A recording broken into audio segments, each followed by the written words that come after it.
Hello, are we ready?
Hello, hello.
Hello.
Hello, hello, hello, hello.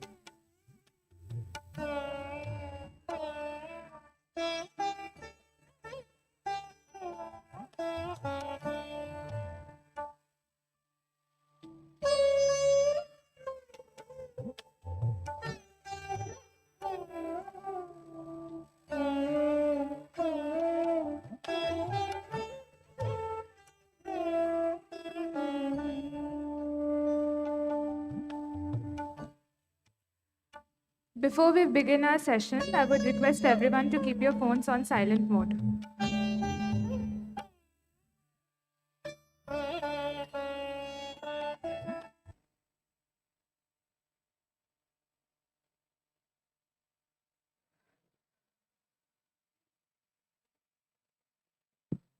Hello, hello.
Good morning, everyone.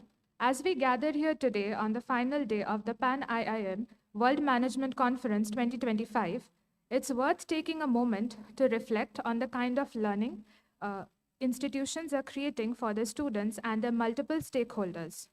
As institutions of higher learning evolve, we find ourselves revisiting fundamental questions about the goals of education and the broader responsibilities we hold towards our students, faculty, and the society at large. Conversations about well being and holistic development are no longer peripheral, they sit at the heart of academic excellence. Learning for life, liberal arts, and the pursuit of happiness. The relevance of this topic becomes truly apparent when examined through the varied lenses of the stakeholders who shape our academic institutions. Students today seek not only professional competence, but also clarity, purpose, and psychological well being as they navigate an increasingly complex world. Faculty are challenged to balance academic rigor with the creation of emotionally supportive and reflective learning spaces. Administrators, too, are recognizing that institutional excellence is inseparable from a culture that prioritizes holistic development and well being. And beyond campus walls, employers and society expect graduates who are grounded, empathetic, and capable of leading with both intellect and humanity. On that note, it gives me great pleasure to introduce our distinguished panelists to take forward this very special discussion. To begin with, it is my honor to introduce a distinguished academic leader whose contributions have shaped multiple institutions across the country. Professor Shailendra Singh, ex-director of IIM Ranchi, currently a professor at Shiv Nadar Institute of Eminence. He brings with him over 37 years of distinguished experience as an academician, institution builder, and influential management scholar. He previously served as the Professor HAG and Dean of Research at IIM Lucknow.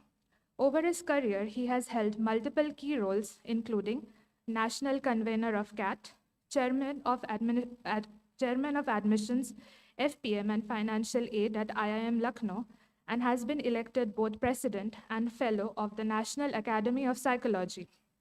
He has delivered keynote lectures at leading global and national institutions, including IITs, IIMs, the University of Cambridge, Aston Business School, and the University of Kelaniya. Professor Singh remains deeply committed to promoting academic excellence, global perspectives, and experiential learning. We welcome you to the stage, sir.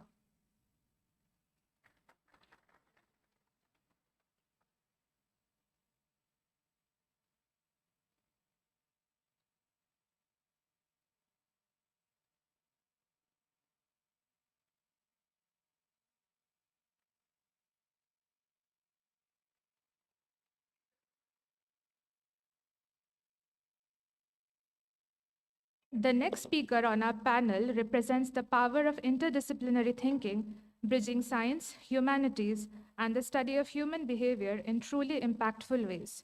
Professor Jason A. Manjali is currently the Jasubhai Memorial Chair Professor at IIT Gandhinagar, appointed jointly in the Humanities and Social Sciences discipline and the Cognitive and Brain Sciences department. An interdisciplinary scholar, his research spans cognition, decision-making, pro-social behavior, curiosity, and attention. He has an extensive and influential publication record, with recent work appearing in Cogent Psychology, Frontiers in Behavioral Economics, Sage Open, Strategy Science, Journal of Cognitive Psychology, Journal of Nonverbal Behavior, and Analysis of Social Issues and Public Policy, among others. Professor Manjali received the Excellence in Institution Building Award from IIT Gandhinagar in 2012, recognizing his major contributions to academic development and innovative pedagogy. His work consistently bridges scientific inquiry with humanistic questions, offering insights into curiosity, moral reasoning, and social cognition. At IIT Gandhinagar, he has played a pivotal role in shaping interdisciplinary programs and fostering education and environments that promote critical thinking, holistic learning, and student well-being. We are happy to have you with us, sir. Thank you.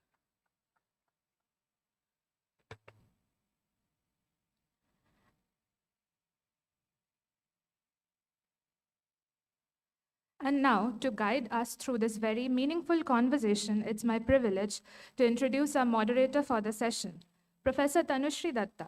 She is currently a professor and the Dean of Academics at the Indian Institute of Management, Ranchi, where she plays a key role in shaping academic leadership, curriculum innovation, and institutional development.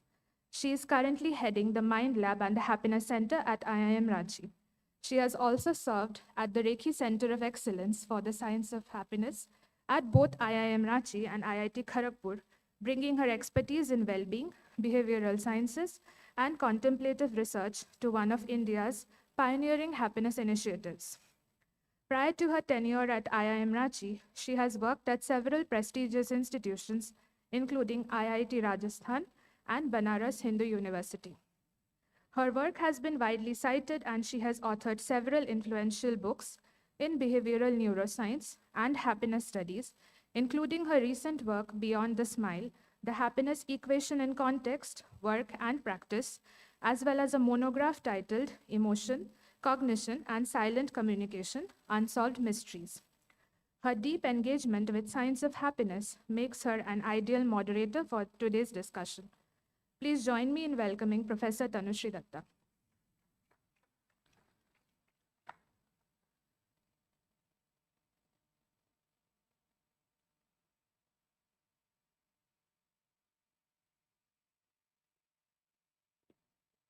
I would now request Professor Datta to take forward the session.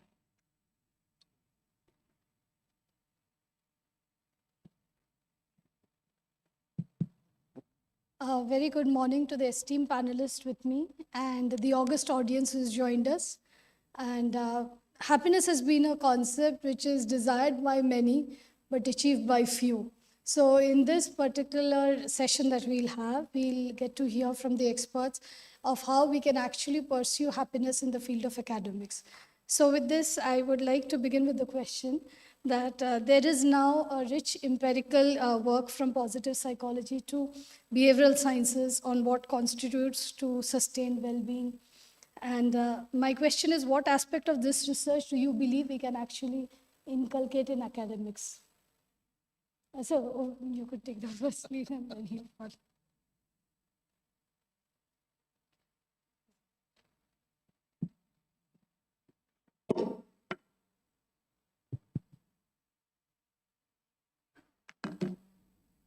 First, thank you, I am Ranchi.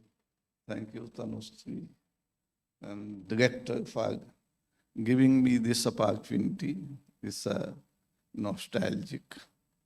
Coming back after 3.5 years to the campus, where I have spent 5 years, and the entire campus has been, in a way, my vision that time. About this question, what aspect of research can be used in academics? See, we take the Indian culture, Indian life, we have been pursuing salvation, mukti, moksha, and happiness has never been the quest, but keeping the modern society in mind, we say that what we need at the end of the day, it is productivity and happiness. So happiness can be outcome, happiness can be what is called antecedent. So what I personally feel, good old days we used to call positive attitude. So it is positive attitude which we are seeking through the pursuit when we say happiness. Because after that, what? So the traditional hypothesis in OB or management, happy workers are productive workers, our productive workers are happy workers. So by and large, what we say, happy workers are productive workers, work for lot of people. And what is very much popular, the Pagma model of Seligman.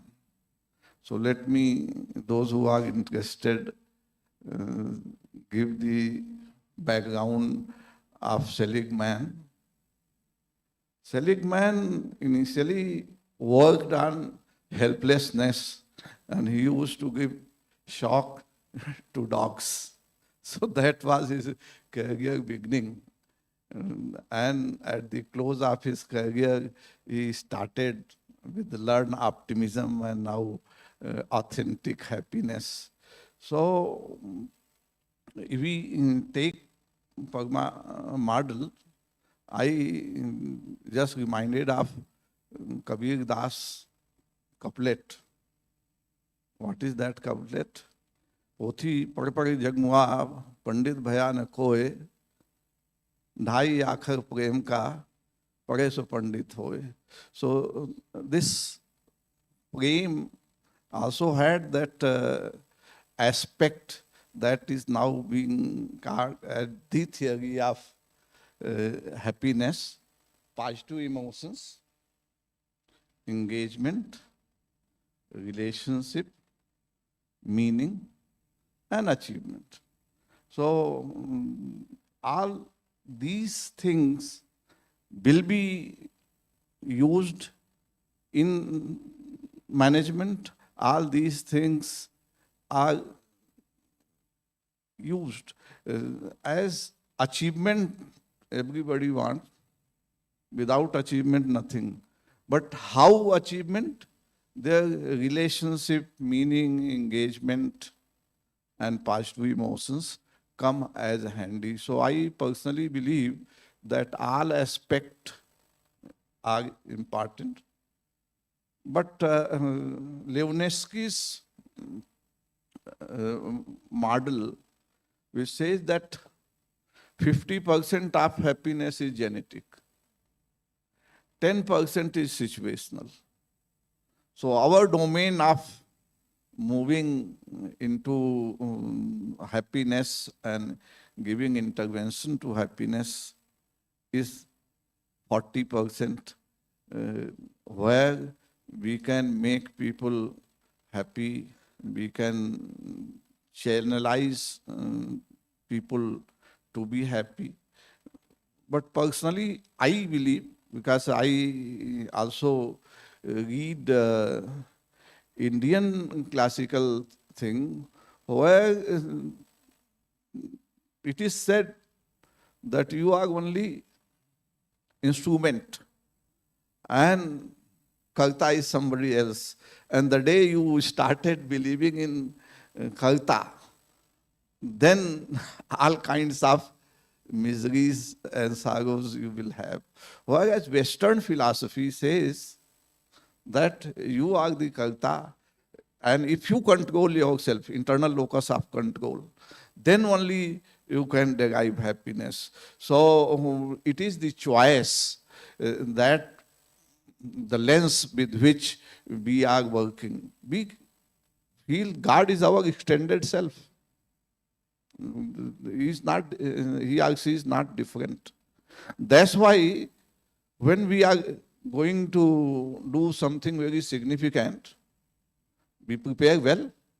But also go to temple, say that I am doing my bit. You have to also do your bit. So that is where we have to work with the what is called integrated humanity rather than just empirical. And what I also see, that lot of positivistic research methodology has its limitation. Many things we say because of that methodology, what we say evidence-based knowledge. But seers although they did not actually do empirical research, but whatever they have said very profoundly are applicable even now. Like optimism, which is the core of happiness, has been recommended. It's a famous श्लोक काम सुभाषित त्याज्यम न धैर्यम विधुरेपि काले धैर्यात् कदाचित स्थिति आपनयात् स जाते समुद्रे हि पोत भंगे संयांत्रिको वांछत तर्तुमेव. What is the meaning? When you have difficult time, don't lose your patience. And if you are maintaining patience, things may be salvaged. When the sailor sees that his sail is wrecked, even that time, person wants to swim across.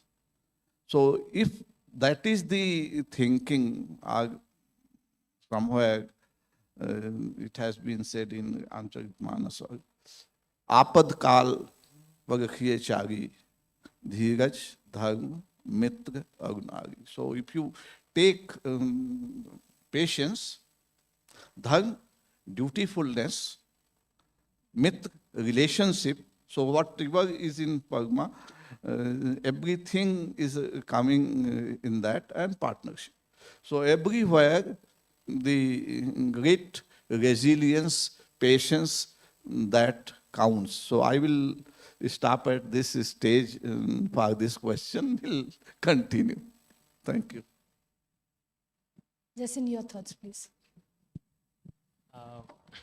Thank you so much for the invitation. Thank you, Ranchi. Thank you, Tanushree.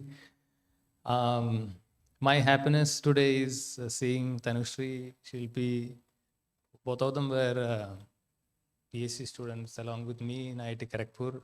Bhavana, who is an alumni of IIT Gandhinagar. So seeing them is happiness.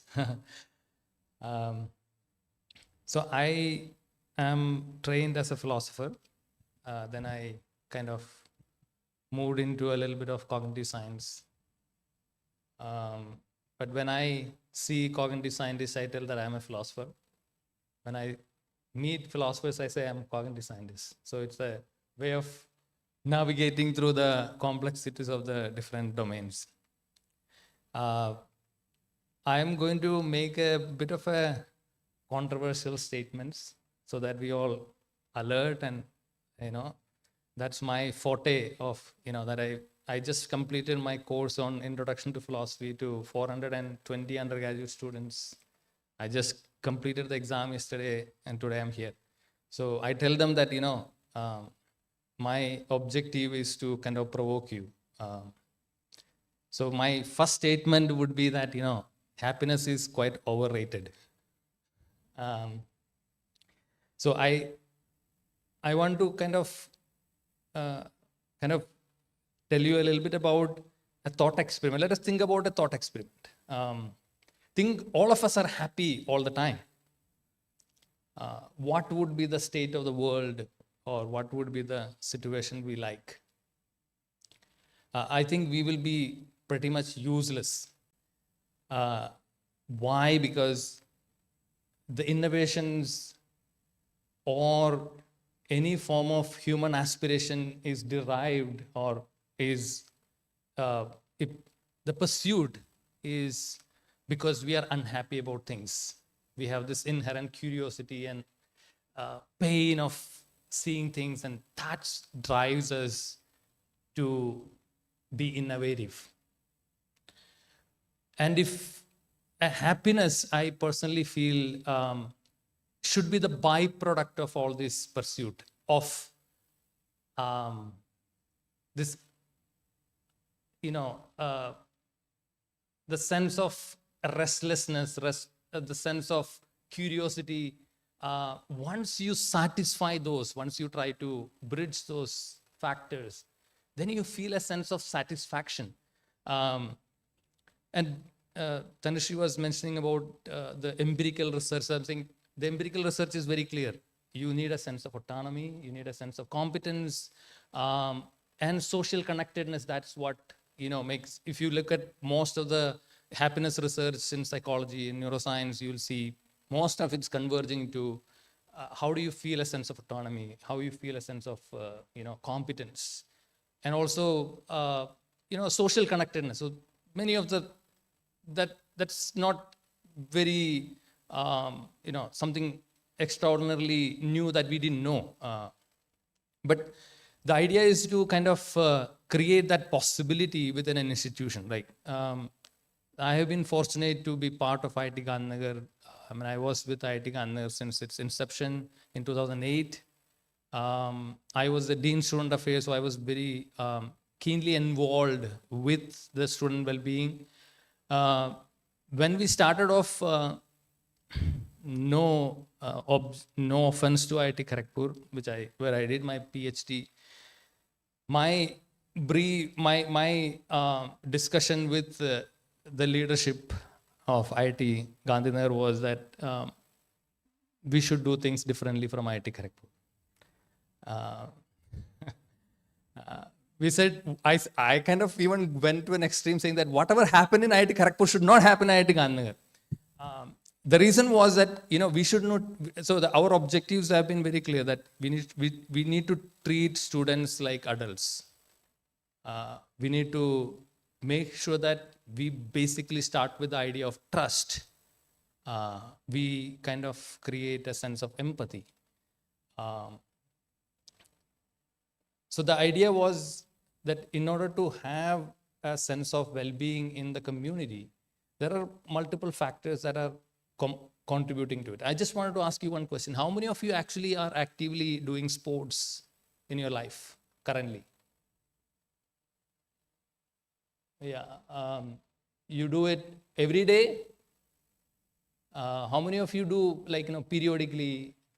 No. So one thing that there's a lot of empirical research on how physical activity, physical sports actually contribute to well-being and happiness. These are very simple hacks, but we end up not doing it. So one thing that we did at IIT Gandhinagar was we made sure that all students for the first 2 years, including PhD students, do physical activity. We call it PE 101, like physical. So the idea is not to make sure that they are becoming an athletes, but just to make sure that they are out of their room and on the ground having a social time. That worked out beautiful. So initially it was 1 year. So I play squash every day, almost every day, and I personally feel that sports has a lot to do with the well-being in a campus.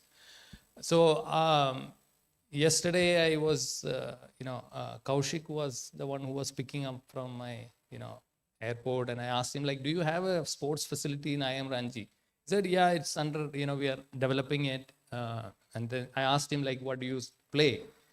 He said, I play kabaddi, and it's so that's good. I'm saying, so from an empirical point of view, I'm saying there are physical activity. You need to have a sense of autonomy that you are capable of doing things. So these are the basic factors I think can contribute to the sense of happiness. And again, happiness, I'm saying it's not something that we should pursue. It should be a byproduct of our other pursuits. That's how I would look at happiness. Okay, so before I move ahead, I would like to say that, a part of IIT Kharagpur still resides in you, because IIT Kharagpur also has this initiative for sports for students. In a bit to be different, you yet remain same and grounded with IIT Kharagpur. Okay, but I do agree with what you say, it's overrated, but the point is that happiness has always been a destination, has never been a target to achieve, so that once you achieve the target, it's lost. Happiness has always been perceived as a destination, as a journey.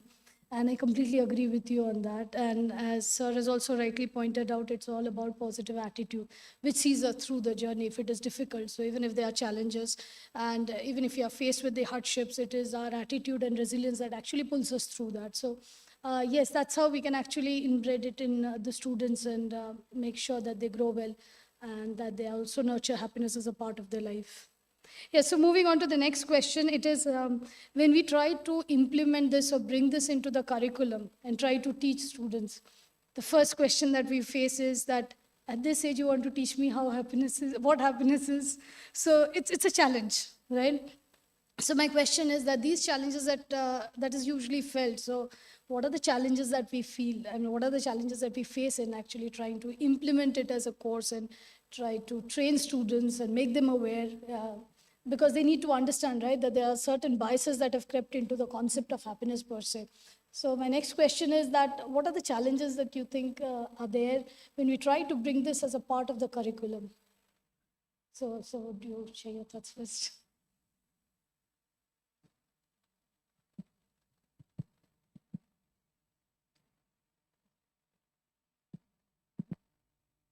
Happiness is a inner feeling. It's a mindset that we approach everything. How it can be inculcated in syllabus? Happiness is nothing but motivation. And we have been studying motivation since ages in psychology. And just name has changed. Somewhere we call it empowerment, somewhere we call it autonomy, somewhere call it. So methodology will always be lot of people, as my co-panelist has said, that it is overrated. And then it is said, why happiness should be studied? It should be byproduct. Otherwise, I am reminded of that Kabir's couplet. दुख में सुमिरन सब करे, सुख में करे न कोय, जो सुख में सुमिरन करे तो दुख काहे का होए. So it's a proper message that we should be trying to remain with the process that happiness is a part of psyche, part of attitude, and it should not be the once in a while, like you got people raise hand when you do it. As we do physical activity, we brush our teeth, we have a bath. Same thing is that we should have the exercise. When we were in school, every day we were doing prayer. So why, when we are in college, that kind of ritual can't be followed?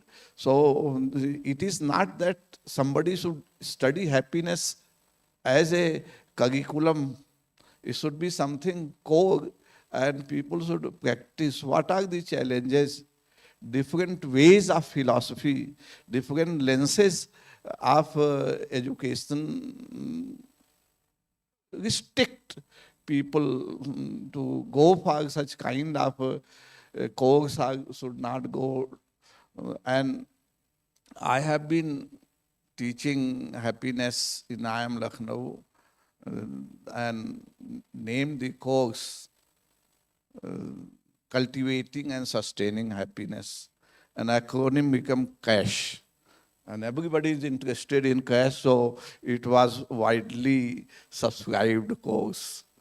Then I brought it to become little more cognitive. So then I titled another course, which I am currently offering, called The Art and Science of Happiness. So it become ASH, Even everybody wants to be having ads. So again, it was a good subscription.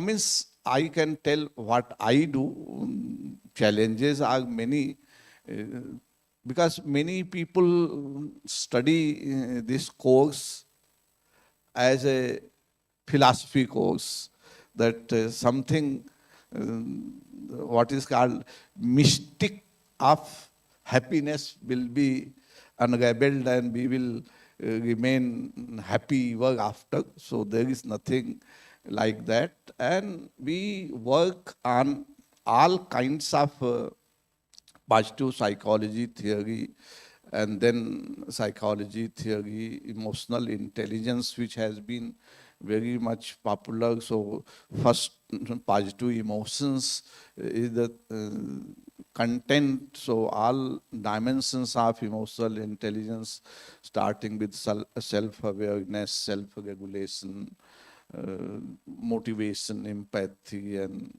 social skill. Everything is a part of syllabus. And then trust is the crux of the happiness. If you have trust in relationship, you will be happy. And then again, how you see entire thing, the lens.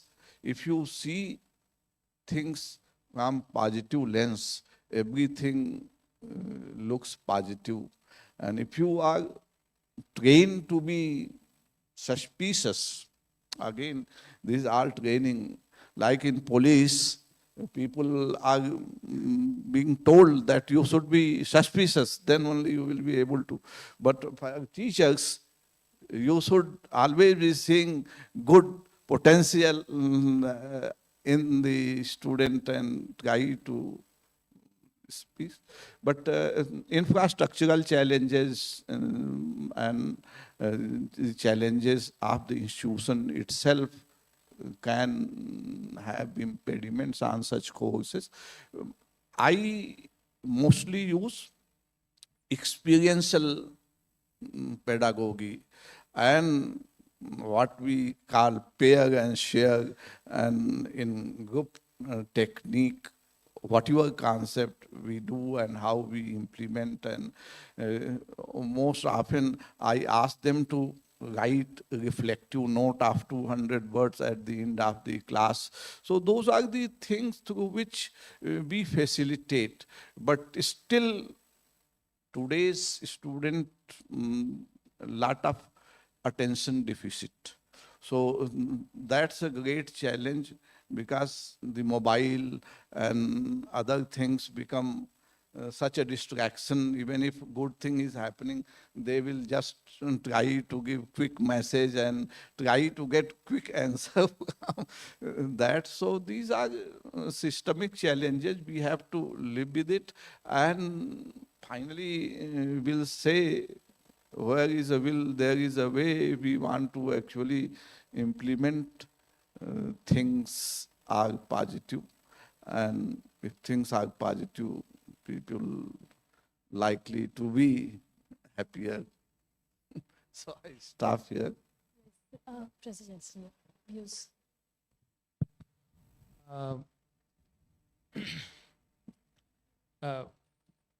If I have to, design a course on happiness, or I would consider that it's like the sense of well-being, and then I think happiness and other factors should be, subsumed into that broader framework. I think the classroom, I'm saying our idea of classroom in India, I think I think we need to start there. We think that, being orderly, being, sitting idle, listening to a prof, I think classroom need to be a little bit more chaotic, in my opinion. What mean by chaotic means that I'm not talking about like creating a chaos in the classroom. I'm talking about the possibility of getting up from your seat and moving around a little bit, writing, not just the prof, the students could actually, use the board or sticky notes or, and again, there's a lot of discussions on project-based learning, experiential learning. I think those remains as buzzwords, but we don't necessarily practice it. Experiential learning and project-based learning, which means that, say, for example, if you have to talk about happiness as a course, it's about they designing experiments to find how these concepts actually work. I'm saying you need to find out the variables which are actually, you need to go out to the communities, you might have to talk to your friends, you need to measure, so there are a lot of factors that actually they could do, the students could do, so that it is not a prof sitting here and telling them, hey, these are the theories, these are the stuff, these things. I'm saying it should be more engaging with their own engagement with that, right? So I think a lot of these things I normally trace back to a sense of dominance that exists in a classroom scenario or in a human relationship, especially. I've seen that in this subcontinent where there is this sense of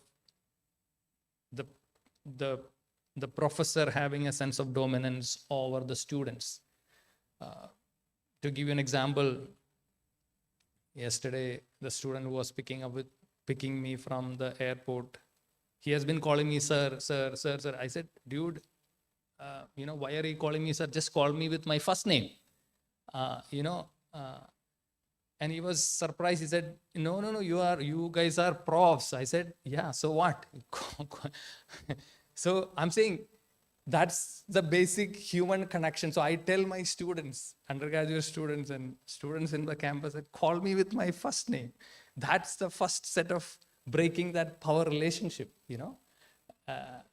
So that makes a lot of things better in terms of we are co-learning, it's not just that I am teaching you something, I am also learning in that process. So I'm together, we creating possibilities to explore. I'm saying in terms of whether it can be happiness, it can be well-being, and they are trying to design. So in India, I've seen the curriculums are designed by profs. The students are not involved, never. I'm saying it should be a co-creation process. The curriculum, I'm saying they have a lot of inputs to give on different things. So I'm saying we don't normally necessarily ask for it. We take them for granted. We just reduce their sense of autonomy. We just reduce the sense of agency of the students by having that sense of dominance. I think these are the basic structures that we need to kind of shake up in a classroom. Professor, can I just intervene on this? It is also cultural. Like Tanushree has been a student at IIT Kharagpur, and her guide is almost my contemporary. But I have never asked Tanushree as a Tanushree. I always call madam. It's just giving respect. It's not necessary that calling Tanushree will be more equalitarian, and if I call her madam, then I am not getting respect. So even the cultural training that we have, we do not call our father and mother with their first name, who are given that status. So many times it is not that they don't feel inferior by saying you sir. It's just they are giving request. I have interacted with a lot of faculty members, and all of them I have addressed as sir. So it does not mean that anyway I am making them superior than me. It is just cultural that we address a person. Like in Hindi or Sanskrit, meaning sir means Sriman. And Sriman is just addressing somebody with respect. So even if the person is your subordinate, you can address that person as a sir. So still we can have barrier-less communication, which may be there by having first name address, but then hierarchy is there in the mind, and you can't say everything which you can generally say when there is no barrier. So it's a culture. Yeah, so I agree with you that that's a cultural factor. But I think when our aspirations are different, I think we need to probably kind of relook at the cultural factors. So for example, I agree that, people call sir as a form of respect, but I have never seen a prof calling a student a sir. Not that don't happen.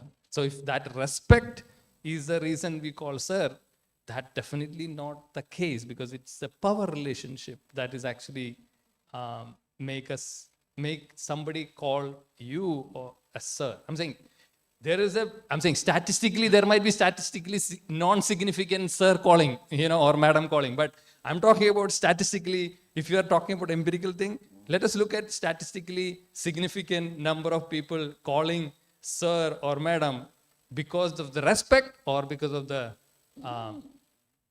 hierarchy. So I am saying that hierarchy need to be broken if your aspirations are different. That's all what I'm trying to say. It's basically, when people address somebody as sir or madam, as sir has rightly pointed out, that he does address me as madam. It's not about, it's that it's a reflection of the hierarchy. It's just a regard of addressing somebody. So what you practice in your life is what you reflect to the outside world. That's a simple thing. So yes, where it is called in terms of hierarchy, yes, there that can be broken. That too depends upon the person. It is his call, right? Whether he wants to break that hierarchy or not. But in general, if you put it in the Indian cultural perspective, we tend to address each other with regard, and it's regard. It's a respect for the individual per se. It is not because of the position or the hierarchy of the person. So yes, where it is being used as a hierarchical thing, then also it depends upon the person concerned to take a call whether you would like to break the hierarchy or not. I completely agree with you. I'm not denying the cultural aspect of. I'm not really talking about whether that actually is culturally embedded, which I agree. But I am trying to propose that we probably could relook at it. I'm just saying that.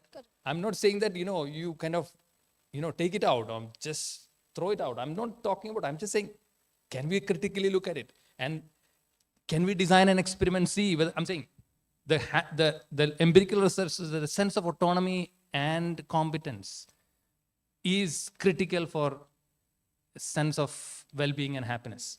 Now, by bringing in that power relationship in a classroom or in an institution, that is very detrimental to autonomy and competence. So if we have to go with empirical research, if you were to look at the empirical evidences, I'm saying there is some challenges, and it can be a good experiment, like just a simple experiment. It can be a classroom experiment. Can ask students, design an experiment and see how you are, addressing somebody with a sir, whether that has to do with your power relationship or you really respect that person or not. So I'm saying these are small projects that you could do in the classroom. And again, I'm saying if you have to go with the empirical findings, then there is an incongruity between these two factors. That's all I'm trying to point out. Thank you. Anyway, this can be matter of debate. But in Indian society, particularly the new generation, Generation Z, does not care about your authority. Forget about it if you are saying that authority. If authority would have been respected, Bangladesh government and Nepal government would have never been changed. So people in class or in society don't care about authority today. But they definitely, if follow cultural norm, they will address sir, ma'am, or with name suffix with G. So like here Mannu ji is not here. I have never said Mannu or Mannua. I have always said him Mannu ji. So this is a kind of respect. Anybody who is interacting, people are here, can give evidence. I have always suffixed G with their name, even if they are the what is the last person in the hierarchy of the organization. It is very much cultural. As far as new generation is concerned, the class is concerned, they don't care. And who are you? You are professor, okay, I am professor, okay, but they are customer. This is how they consider, because nowadays, if they are paying 20 lakh for 4-year program, they don't consider themselves lower in the organization hierarchy. They can, I am your annadata. Forget about being lower in the organization. So they consider themselves annadata, and we have humbly accepted, because when there is no government grant, there is no other thing, and our expenditure is being met by the contribution of those students. They are our annadata, and they, but with that condition also, can we impart some learning, can we have some learning. MDP, where there is no hierarchical relationship, still teacher is being respected, and we give the equal respect to the participant, because that person is knowledgeable in his or her domain. I may be knowledgeable in my domain, and we are exchanging the knowledge which may be part of attitude and happiness. Okay, so with this, we would invite questions from the audience. If you have any questions, yeah, you could just introduce yourself and ask the question. They'll pass the mic to you, please. Hello, my name is Balarama Varanasi. I'm founder of Philosophical Society of Perspective Independence. After studying in America, I came to India and did that for several years. My question, the topic of liberal arts, pursuit of happiness, art of living, doing, several other spiritual organizations are doing that. When I see IIT Gandhinagar and IIM Ranchi doing, I have respect, However, I would like to see some metrics, pursued, what is the happiness index of India? It is in the lower quadrant. I would like to see some innovation such as creation of frustration index. I want to create a ChatGPT, graph like that. What are you frustrated about today? Like a prompt will say, I will type out everything and it will map all the things that should have been working that are not working, gives me some kind of thing. Such kind of quantitative research directly mapped to improving the happiness index of India from bottom to top. IITs been doing the AI part of it, and IIMs doing like a business model, like that. That's my, why is it happening, or how can we do it? That is my question. Thanks. Like to respond? Okay. See, society of deficit are societies of abundance. This is again a mindset. Western society, T-group training or motivational training, they say, until unless you are very uncomfortable with the current situation, there can't be change, there can't be movement. So you must be having some tension, some deprivation. Like when rat has to learn maze, it has to be kept hungry for some time, so that it has some motivation to go to the center for getting the food or other motivators. Whereas our society, the Eastern culture, has said that believe in abundance and try to move on, create something new. So innovation, creativity, all these things are also part of happiness pursuit. When you see the history, when there were wars, there were no battles and wars, there were no creativity. And when the long stage of peace was there, then there has been creation and there has been focus on art and culture. So at societal level, so same thing is there. What you said is very good suggestion, that create a index of frustration. So in India, if we divide the entire population, certain people may not be even interested in happiness and happiness index. Those are the people, for them, it is the basics, roti, kapda or makan, they are struggling for this only. So for them, it is not. And when we graduate in Maslow's hierarchy, beyond the social hierarchy, esteem and self-actualization comes, only then the happiness and other things become important pursuit. And this has been there even in ancient times. What Sanskrit shloka says, Kavya Shastra Vinodena Kalo Gakshak Dhimatam.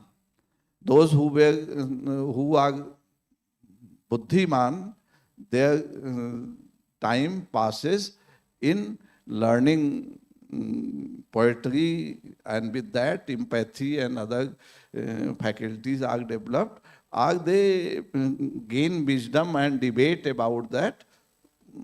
Otherwise, what is the next line is that I am not remembering, but that says that those who are not that kind of intelligent people, their time goes in sleeping, fighting, and criticizing others. So it is always there. Empirical research are happening.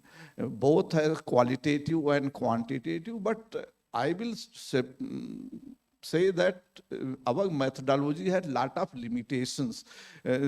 Introspection, psychology left to become more scientific, but actually for the construct of happiness, trust, all these Bauddhic tradition of meditation, vipassana, these things actually take your transcendentness to the higher level, and which is associated with happiness. I don't know whether I have been able to answer your question or not, but we see limitation.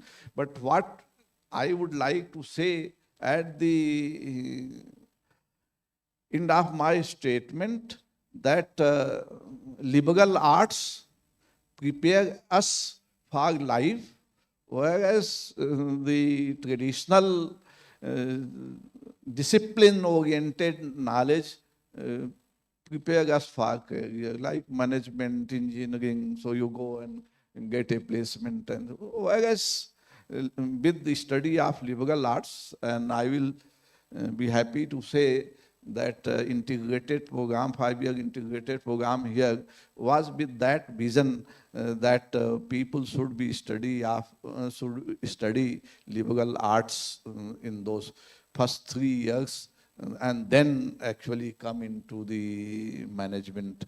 And we always used to see we are not getting good students at the interview level. So prepare those students as a good student so that they can be the student for your MBA program.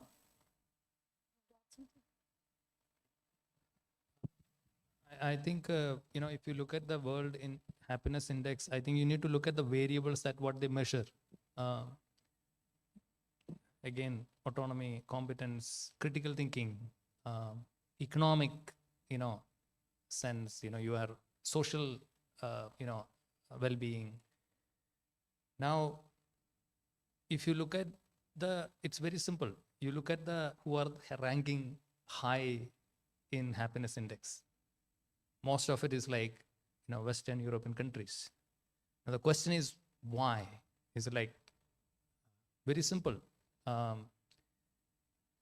Critical thinking is one of the important factors. Like, are we able to look at things critically?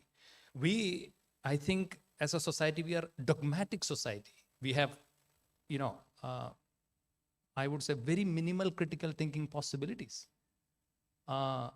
We are not allowed to ask questions most of the time. Like, I'm not saying that this, but people don't really entertain questions. I'm saying, look at our classrooms. How many students normally ask questions? You go to our schools. Are they allowed to ask questions? Not much. MC, it's just very dogmatic society. So look at the, religious beliefs, this one. So in India, if you look at 99% of us are religious and we believe in a dogmatic framework. But you look at, Western European countries, I'm not talking about I'm not saying that, they are better than us. I'm not saying that. If you look at, it is less dogmatic compared to most of the countries where if you look at their ranking low in their, they are extremely dogmatic society. So I'm saying if you are dogmatic, we can't look at things critically. And we as a society, we have not been encouraging, I'm saying if we can say that, okay, yeah, we are critical, fine, but it's not being reflected in our educational framework, educational systems. So the main title is liberal arts. What liberal arts is supposed to do is to make you think critically. And that's not how very recently I've been working on a kind of a paper on what about our scientific thinking? What is our scientific temper like? What we found is we use science as a tool, not as a philosophical commitment. So we can continue to be doing science, but at the same time be dogmatic about things. I'm saying which are incongruent. You can't be scientific and be dogmatic at the same time. Science is all about public scrutiny. Everything is open for public scrutiny, but dogmatic frameworks are not. So I'm saying it's kind of a lot of congruence. I'm saying, and another thing is that hierarchical societies are, if you look at their happiness index is very bad. So non-hierarchical societies, they seems to, so I'm saying our empirical research has shown that, hierarchical frameworks, dogmatic thinking is not going to contribute to happiness. Critical thinking, having a liberal arts approach to our education might be the way forward. Can I add for that question? Yeah, please.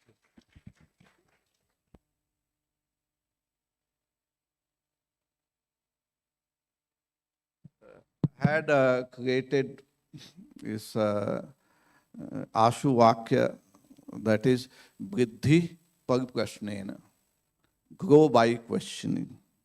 And Indian tradition has always believed in Shastrarthas.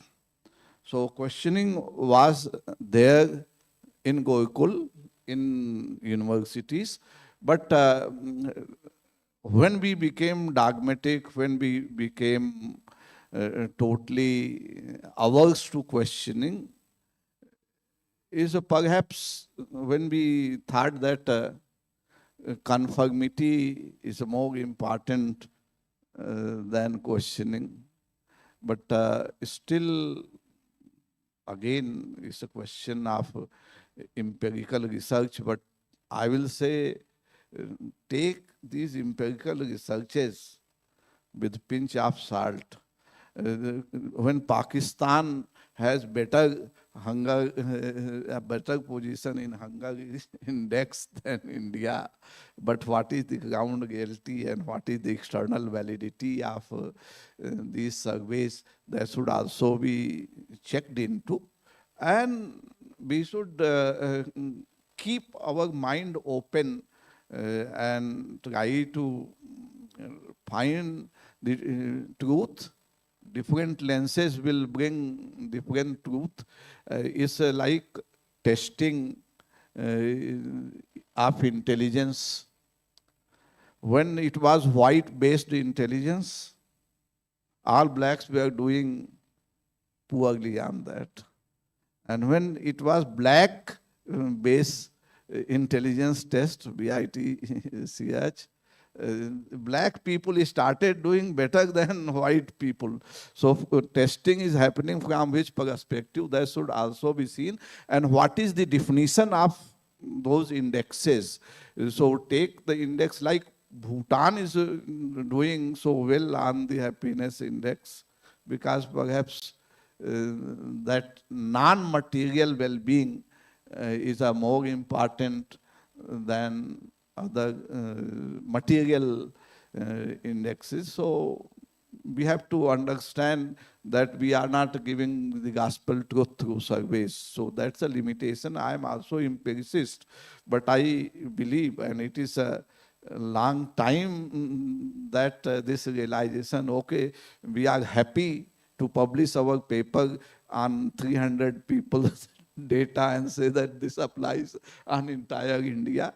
That has limitation, and we have to see and contextualize our finding with those limitations. I think we can take another question. Hello, sirs, and hello, madam. See, I have been, I've been fortunate and privileged to have studied at an IIT and also at an IIM. And I also regularly teach in some of the B schools, including the IIMs. Now, what I have observed, and I've also experienced this, is there is something about the environment, the incentives that we are creating and the motivations at a management school specifically, which creates a lot of peer pressure among the students, a lot of stress, and a lot of herd mentality, contrary to what we would like to achieve in such a setting. And most students I have seen, they end up being disappointed, end up being unhappy with the outcome, with the whole experience. How do you see that, and how do you think we can solve that? Maybe you mentioned materialism, and I suddenly thought maybe that has something to do with it.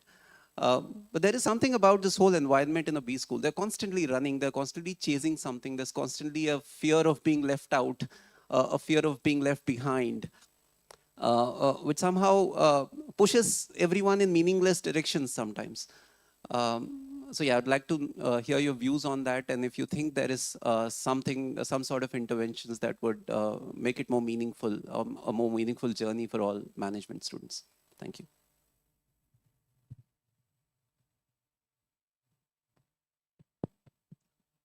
I quote a research long back by David McClelland, who says that the famous book, Achieving Society, where he says that if people have high need for achievement, they will make better entrepreneur and they will make the society more entrepreneurial and rich. And need for achievement, competitiveness, and other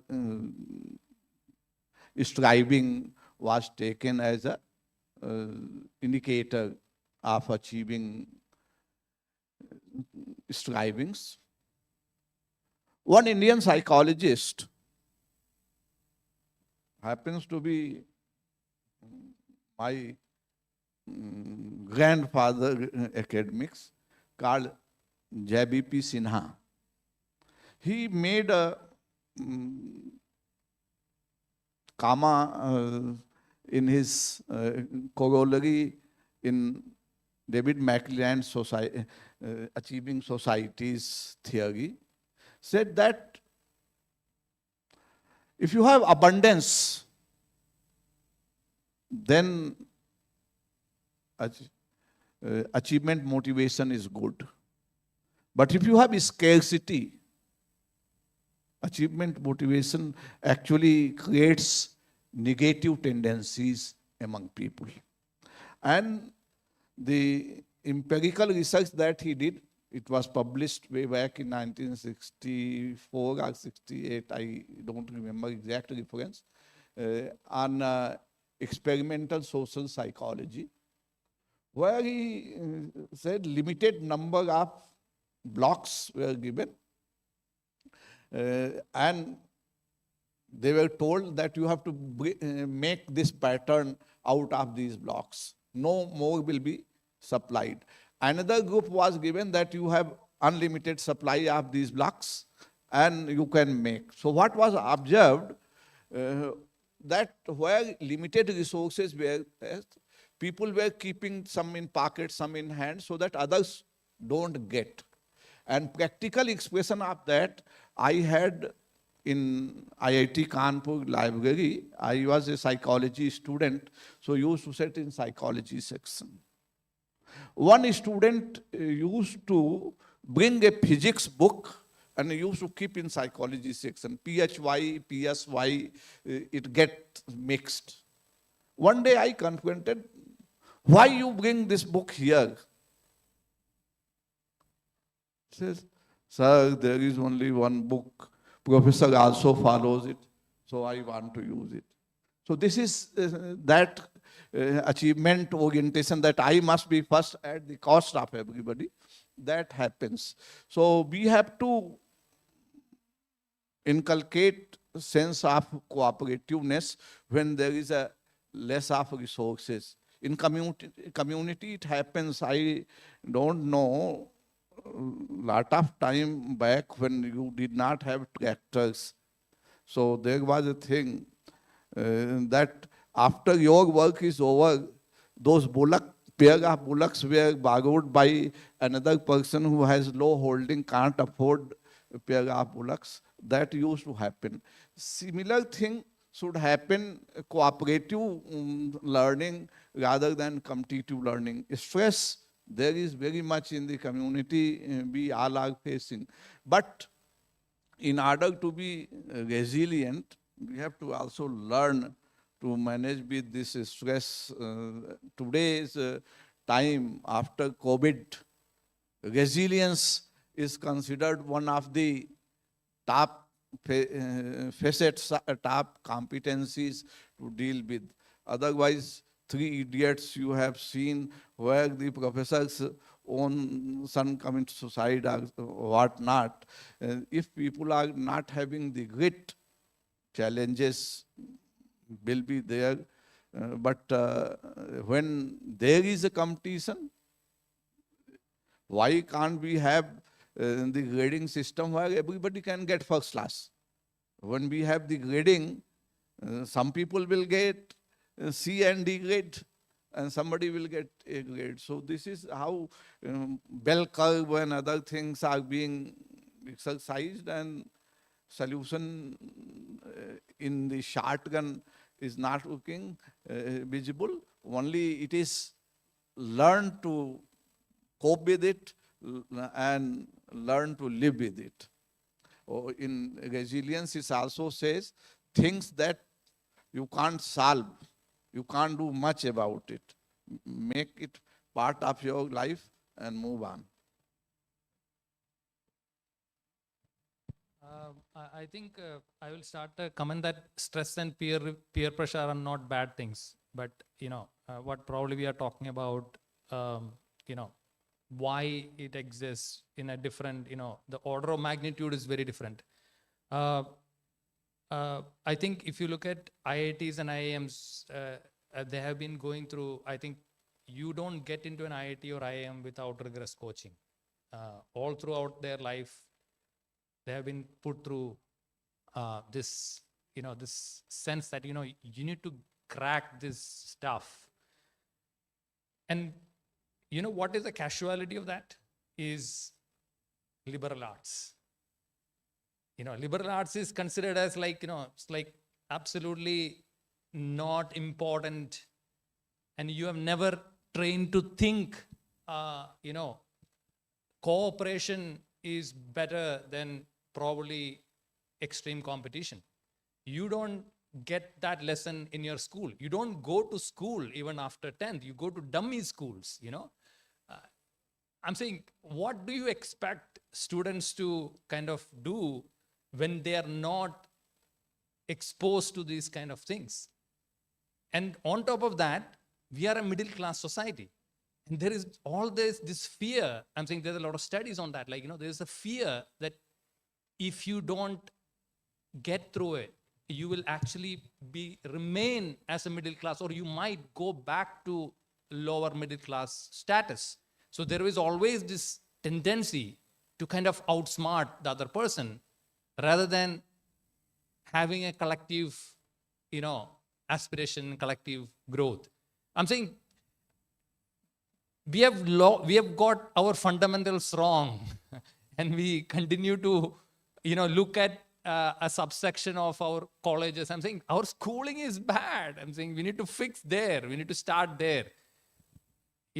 We need to bring back liberal arts into our discourses. It doesn't exist. Only engineering exists. I'm saying if you look at liberal art discourse never exists. I'm saying the moment that you bring in, unless you bring in, many of these problems will continue to remain. And that's what I have learned from my interaction with undergraduate students at IIT Kandahar. I have taught for 17 years every single undergraduate students because they have to go through my introduction to philosophy course. I'm saying what I learned is very simple. If you don't bring in back the discourse on liberal arts into our schools and not making, I'm saying what we make sure is our teachers and family and society make sure that liberal arts is a waste of time. It's not about waste of time. It's about your worldview. It's about your thinking process. So all these problems can be resolved. I personally feel bringing back the liberal arts discourse into our discussions. Thank you so much for the questions. But I think we'll have to wind up now. So all those of you whom we could not address or take your questions up here, they are both available and you could meet them after the session and have a discussion with them. And with that, I would really like to thank my panelists who are here. They have really been very nice to accept our invitation and be present. Thank you so much, Sir and Jason. And I would also like to give my thanks to the audience who were so nice and stayed with us and had such nice questions to us, which added value and meaning to this panel discussion that we had. Thank you so much. It has been a privilege to witness such a rich exchange of ideas around liberal arts and the pursuit of happiness. On behalf of IIM Ranchi, I extend my heartfelt gratitude to each one of our distinguished panelists and the moderator for their time and wisdom. Now I would request Professor Tanushree Datta to felicitate our esteemed panelists. Ma'am, please do the honors of felicitating Professor Shailendra Singh.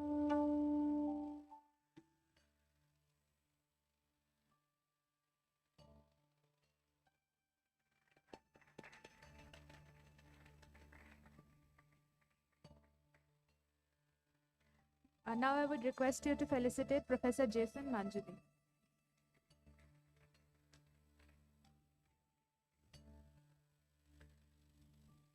Thank you to our wonderful audience for your energy and engagement. We hope the insights shared today will stay with you for a long time, even after the conference ends. I would also like to take this opportunity to thank our platinum sponsor, Union Bank of India, and silver sponsor, Hindalco. The next session is a valedictory session, so I would kindly request everyone to be seated for it, which the valedictory session will begin soon.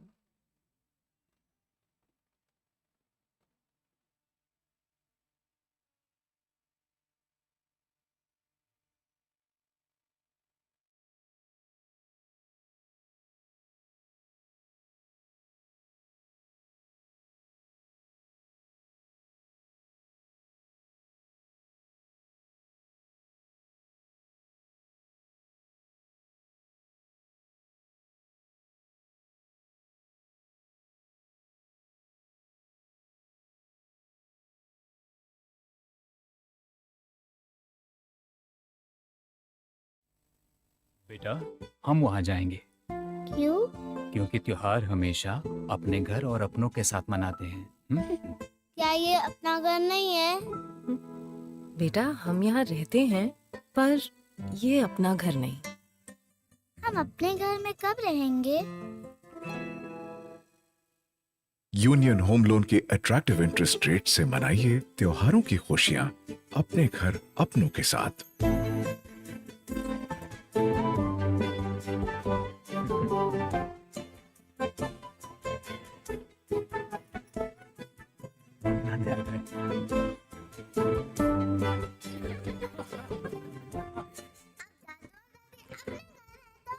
हर दिन त्योहार। Union home loan, अब खुशियां अपने घर अपनों के साथ।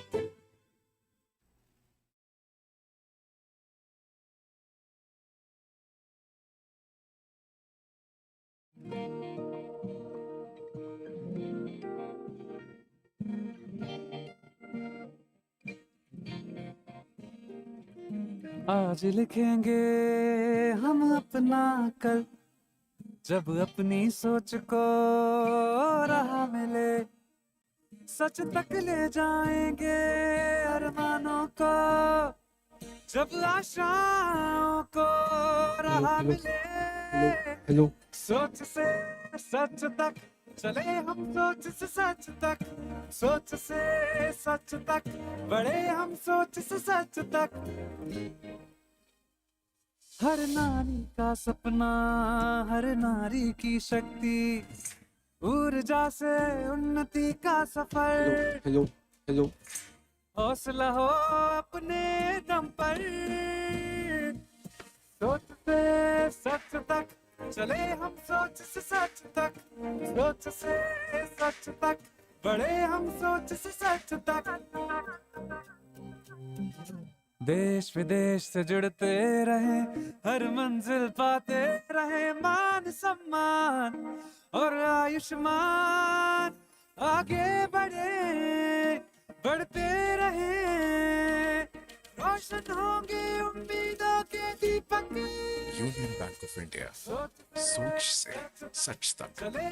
Union bank of India के आसान एमएसएमई लोन्स के साथ हर ख्वाहिश सोच से सच तक।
Again, just a gentle reminder for everyone.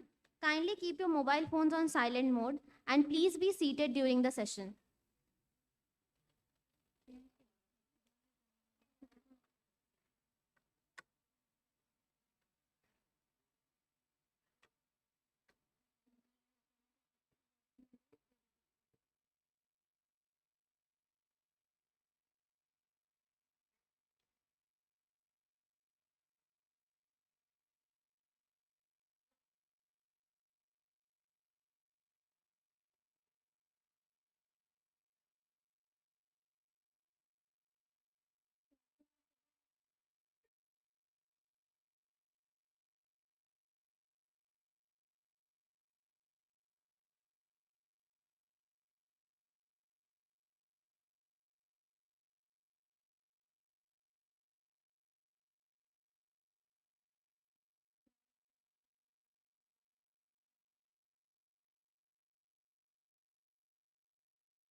The audience to kindly take the seats. We are about to begin.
Dialogues don't conclude, they evolve into new possibilities. Good afternoon to all the esteemed dignitaries, respected faculty members, and distinguished participants and delegates. As we gather for the valedictory ceremony of the 10th Pan-IIM World Management Conference, we mark the closing moments of an enriching and intellectually vibrant journey over the past 3 days. This conference has brought together some of the finest minds in academia, industry, and public policy, creating a space for meaningful dialogue, fresh perspective, and collaborative thought. As we bring this remarkable conference to a close, today's valedictory session stands as a moment to reflect on the insights shared, acknowledge the contributions of our distinguished speakers and participants, and look ahead to the impact these conversations will continue to create. We have amongst us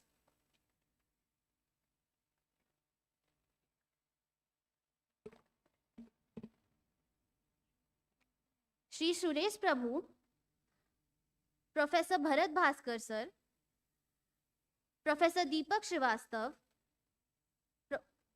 Professor Rajendra Srivastav, Professor Manish Bansal, Professor Subra Sarkar, Professor Krishna Kumar Datsena. I call you all to please come on the stage.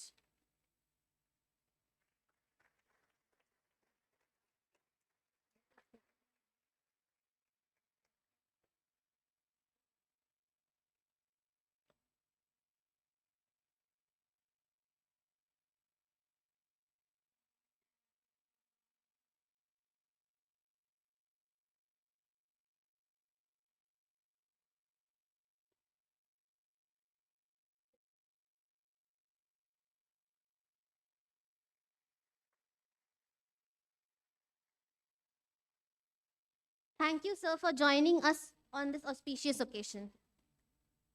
We now invite you to join us for a short presentation that captures the vision, growth, and evolving character of IIM Ranchi. Guided by its motto, Bahumukh Vikasu Gantavya, the pursuit of multifaceted development, the institute has established itself as an emerging center of academic excellence and holistic learning. We request the IIT team to please start the presentation.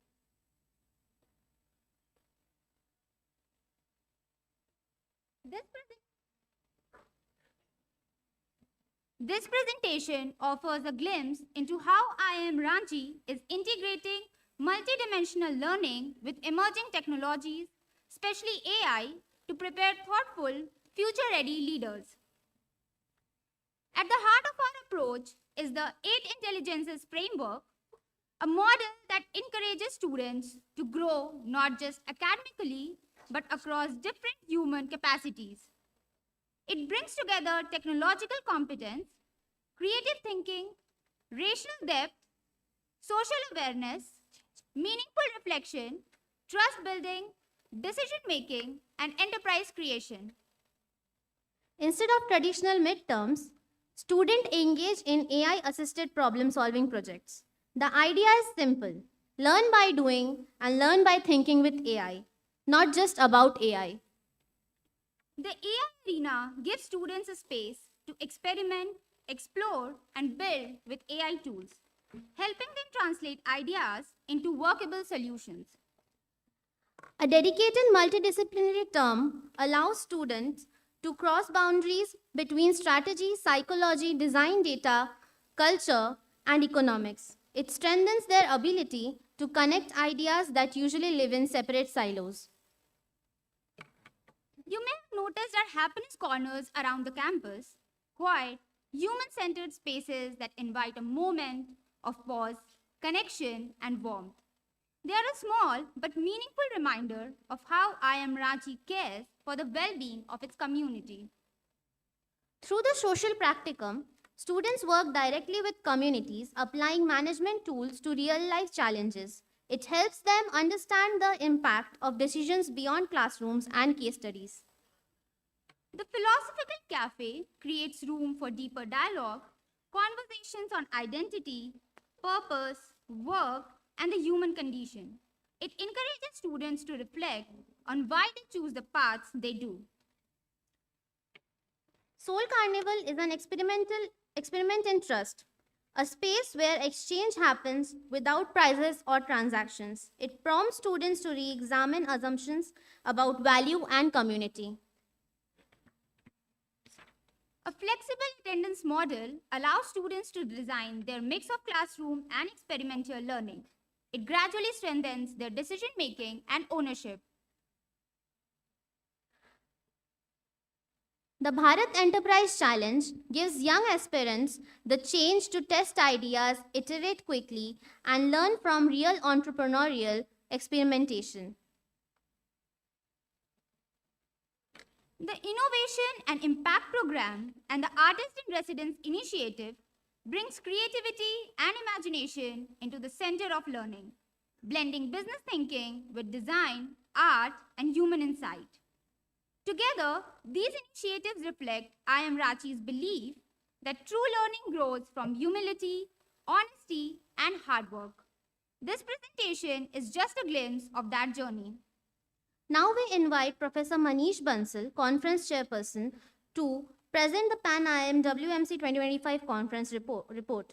Professor Manish Bansal is a key member in the accounting and finance area at IIM Ranchi. He leads several key institutional portfolios, including the doctoral program and research, executive education and consulting, and institute ranking. Professor Bansal is also deeply engaged in executive education, designing, and delivering sector-specific management development programs for the PSU executives.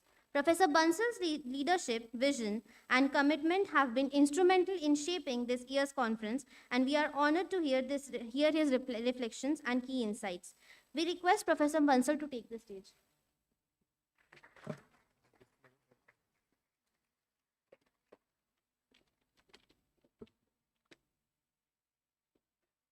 Honorable Shri Suresh Prabhuji, former Union Minister, Professor Bharat Bhaskar ji, Director of IIM Ahmedabad, Professor Rajendra Srivastava ji, who joined us online, Noveritis Professor and former Dean of ISB, Director of IIM Ranchi, Professor Deepak Kumar Srivastava, my fellow conference chair, Professor Shubhro Sarkar, Professor Krishnadhat Sena, esteemed faculty members, distinguished dignitaries, and my dear participants.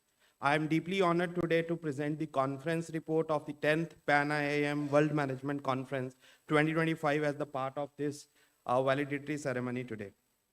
This year conference has truly set a new benchmark in scale, intellectual richness, and global participation.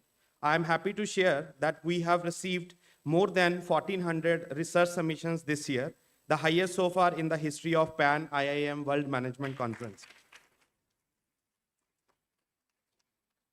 After our rigorous multi-stage review process, over 950 papers were selected and presented across the 3 days, covering both in-person and virtual formats. These presentations spanned over 116 tracks organized under 9 major disciplines, namely economics, finance and accounting, information system and business analytics, responsible business, marketing, organizational behavior and human resource management, quantitative methods and operations research, strategy and entrepreneurship, and interdisciplinary studies. These tracks were facilitated by the dedicated leadership of 120 track chairs supported by the large and committed pool of our reviewers. The participation this year was truly global, with scholars representing all IIMTs, several IITs, leading universities from the UK, USA, Europe, UAE, and many other regions. Another important dimension of this conference was the panel discussions. This conference hosted 13 panels with 52 distinguished panelists and 13 moderators, contributing insights drawn from academia, industry, public policy, and institutional leadership. The panels covered a wide range of themes, including influence for impact, internationalization for impact, research methods, social impact, teaching with cases, teaching with AI, entrepreneurship, Indian business system, MSME, accreditation, legacy, and the story of the PSC. Together, they reflected the key issue shaping the management research and education today. These sessions were led by the directors of IIMs, senior faculty members, deans of various business schools, as well as global accreditation leaders, PSU executives, policymakers, and were thoughtfully moderated by the faculty members of IIM Ranchi. I am also pleased to share that this year's conference introduced several pioneering uses of technology that truly enriched the learning experience for our participants. One of the most innovative additions was the AI-enabled live mind mapping, which captured panel discussions and keynote address in real time. What you can just see on the screen right now is also one such mind map, a direct example of how our conference used AI to summarize, organize, and visually represent complex discussions instantly. This not only enhances the knowledge retention, but also created a reusable institutional asset for the future teaching and the research-related activities. Along with this live mind mapping, the conference also leveraged an AI-powered chatbot to support participants throughout the event. The chatbot handled queries instantly, guided participants across sessions, and ensured seamless communication among us. In total, more than 550 users interacted with it, exchanging over 6,000 messages across nearly 750 conversations. It clearly demonstrates that how AI can enhance the experience of our large academic gathering and make conference management smoother and more responsive. The conference also showcased InnoVision, our curated exhibition, which is led by our IPM students, where delegates, guests, and participants explored 5 different promising ventures which spread across technology, sustainability, and social impact. They engaged closely with innovation ranging from AI-driven tools to clean tech solutions, creating meaningful opportunity for the conference participants. Complementing this experience, the VI enabled a digital poster hall allowed us to view all poster presentation in an immersive visual environment, greatly enhancing the accessibility and offering us a modern, engaging way to experience research in this Pan-IIM conference. The conference was further elevated by the powerful voices and distinguished leadership that graced this edition. We were honored to host Shri Paul Prosiji, Country Director of the World Bank, during the inaugural ceremony. Shri Roni Screwwala, co-founder of Upgrade, offered a sharp industry and edtech perspective. Today we have with us Shri Suresh Prabhuji, who will share his insights from policy and governance. We will be equally privileged to hear from Professor Bharat Bhaskarji and Professor Rajendra Srivastavji, whose reflection provided strategic insight direction to our academic community, to the academic community. So as we bring this conference to a close, the 10th Pan-IIM World Management Conference stands as a true celebration of ideas, collaboration, and shared purpose. Over these 3 days, we have witnessed meaningful dialogue and inspiring innovation. The diversity of voices and the spirit of partnership that each one of you brought us made this conference truly memorable. I hope you leave with new insights, new connections, and renewed energy to advance your research that creates real impact. On behalf of IIM Ranchi, thank you for being part of this conference. We look forward to welcoming you again. Thank you.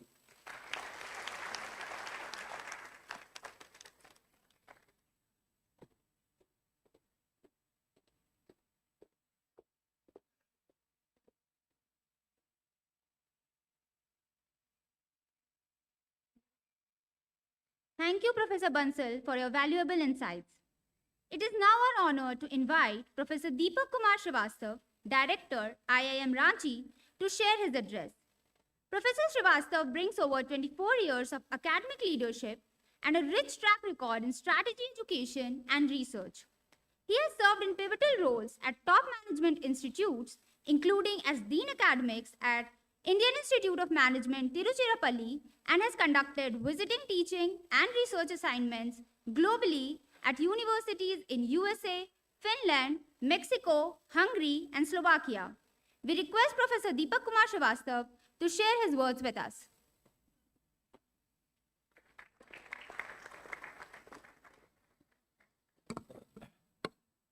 Johar, Namaste, very good afternoon, respected speakers, Sri Suresh Prabhuji, Sri Bharat Bhaskarji, Professor Bharat Bhaskarji, Professor Rajendraji, who have joined online, my faculty colleagues on the dais, faculty colleagues of the dais, respected invitees, directors from different IIM, Professor Pavanji is here, all the participants. Any academic conference has few goals, and I understand there are 3 important goals, like Pan-IIM conference. The first goal is having the feedback on the work what you have done or you want to do. The second goal is knowing what is the new trend, emerging patterns in teaching and research. And the third is networking. I hope this conference meet all 3 goals. Now, there is a convention, Pan-IIM conference we conduct, and the theme we decide. The theme reflects the institution's priority, vision, and mission. And this year theme was driving social impact through management research. So let us talk about what research is. The research is an explanation of phenomena. And there are essentially 3 types of phenomena: cosmic, natural, and institutional. Management as a subject, discipline, management research deals with institutional phenomena. The beauty of institutional phenomena is that it is human-centric, that deals with the formal institution as well as informal institution. Hence, there is a lot of scope that management research can create social impact. There is a high possibility. Now, when we talk about the social impact, it can be through different routes, by improving the institution, by developing the institution, both formal and informal, improving the lives of human beings, making inclusive growth. Not necessarily the social impact means a big project, mega project. There can be small initiatives. There is a power of smallness. Now, when we talk about the social impact, we need to also think about the kind of opportunities country is having. We are fortunate enough, the countries like India or Bharat, we have so many untapped opportunities. And these opportunities are more in informal nature. This is a high time we need to think about these opportunities, how to tap to achieve the goals of Viksit Bharat 2047. One of the challenge in these opportunities is, because of the nature, affordability. Right? We have limited resources. There is the opportunity cost of resources. We need to think how to make affordable solution. And to make affordable solution, AI comes into picture. The power of AI that we need to leverage. The power comes from the speed. And if there is a speed, it helps you to scalable, product. And eventually there would be affordability. That is the power. And one of, the presentation was made by Professor Bansal. The entire conference was summarized by within few minutes. And that is the power of AI. So whatever discussion used to happened here, everything was summarized by power. At the same time, we need to also think that what are the challenges of AI. AI does not have reflexivity. AI does not have metacognition. AI does not have cognitive discipline. Hence, we need to be more selective. Now, what power AI is having, that is the speed, we need to leverage it. Now, I give one simple analogy. AI is like a GPS. And when we have a GPS, that helps us to navigate the journey, and there would be passenger and there would be, driver, student, faculty, researcher, we all have different kind of role. So whatever the possibility is, that we have to leverage. Now, using AI in social space and social innovation, there can be more affordability. Right, a minimum viable product can be developed in few minutes if we have reasonable understanding of AI. Early detection of dropout in school, early detection of different diseases, that is possible through AI. That would be more affordable. So that is the power of AI, and we need to think about. However, we need to be careful what challenges AI is having. Now, what capability is needed? Right, and especially essentially in the B school, in era of AI, the capability which is more important is, that is the experimentation. Experimentation is now much easier because of AI. We can do multiple experiments in a day, and that is the power. Now, what system we have, essentially we call business school, and business school has a boundary. The boundary is defined by who, what, how, and the goal of any business school is produce manager. And manager is essentially takes care of efficiency, right? Utilization of resources. But we need to also bring experimentation in picture. And that is the power, experimentation power comes from D school or design school. Somehow we need to make a balance between business school and design school, efficiency, allocation of resources with experimentation. Managers we need, but we need a manager who can think about, who can do experiment. A manager who can think like an entrepreneur. So business school, D school combination would help us to find many more solutions of challenges, and it will help us to make more social innovation. I would like to end here, and I hope that after attending this conference, you would think about the impact, because the impact is the currency if we want to have a competitive advantage in academic space. Would like to see you again. Thank you very much. Once again, I would like to thank respected speakers for being with us. Thank you, everyone.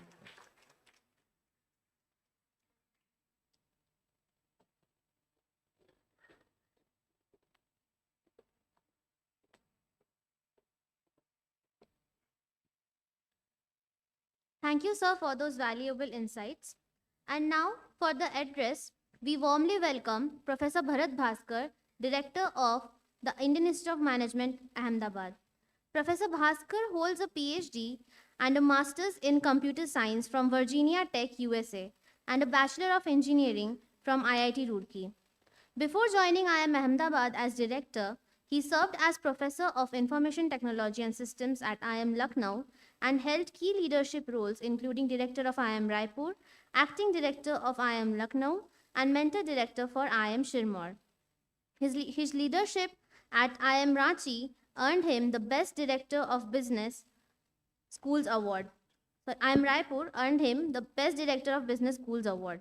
Professor Bhaskar has held international academic positions at ESSEC Business School, at the University of California, the University of Texas, Chung Ang University, University Tenaga National, and the University of Maryland. He also brings rich industry experience from Connectix Corp, Sybase Inc., MDL Information Systems, Hughes STX, and Tata Steel, and has contributed to national bodies including BIS and the Indian subcontinent DSI. Please, now I welcome Professor Bharat Bhaskar to deliver the address.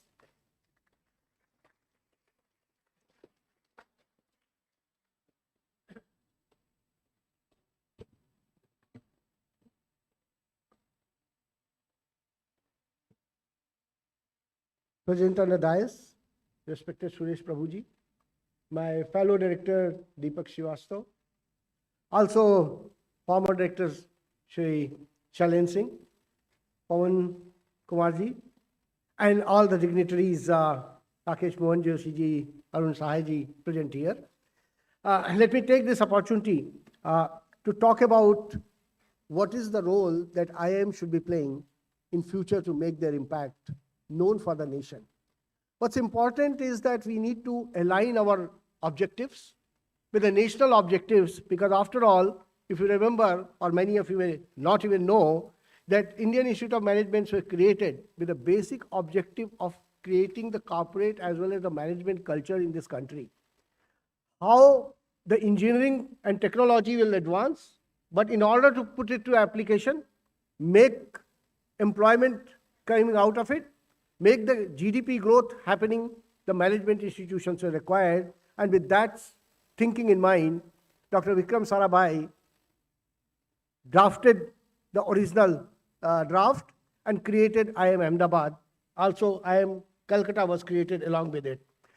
Now, while we talk about that era, the today's era is even more important, because our Honorable Prime Minister has set a goal.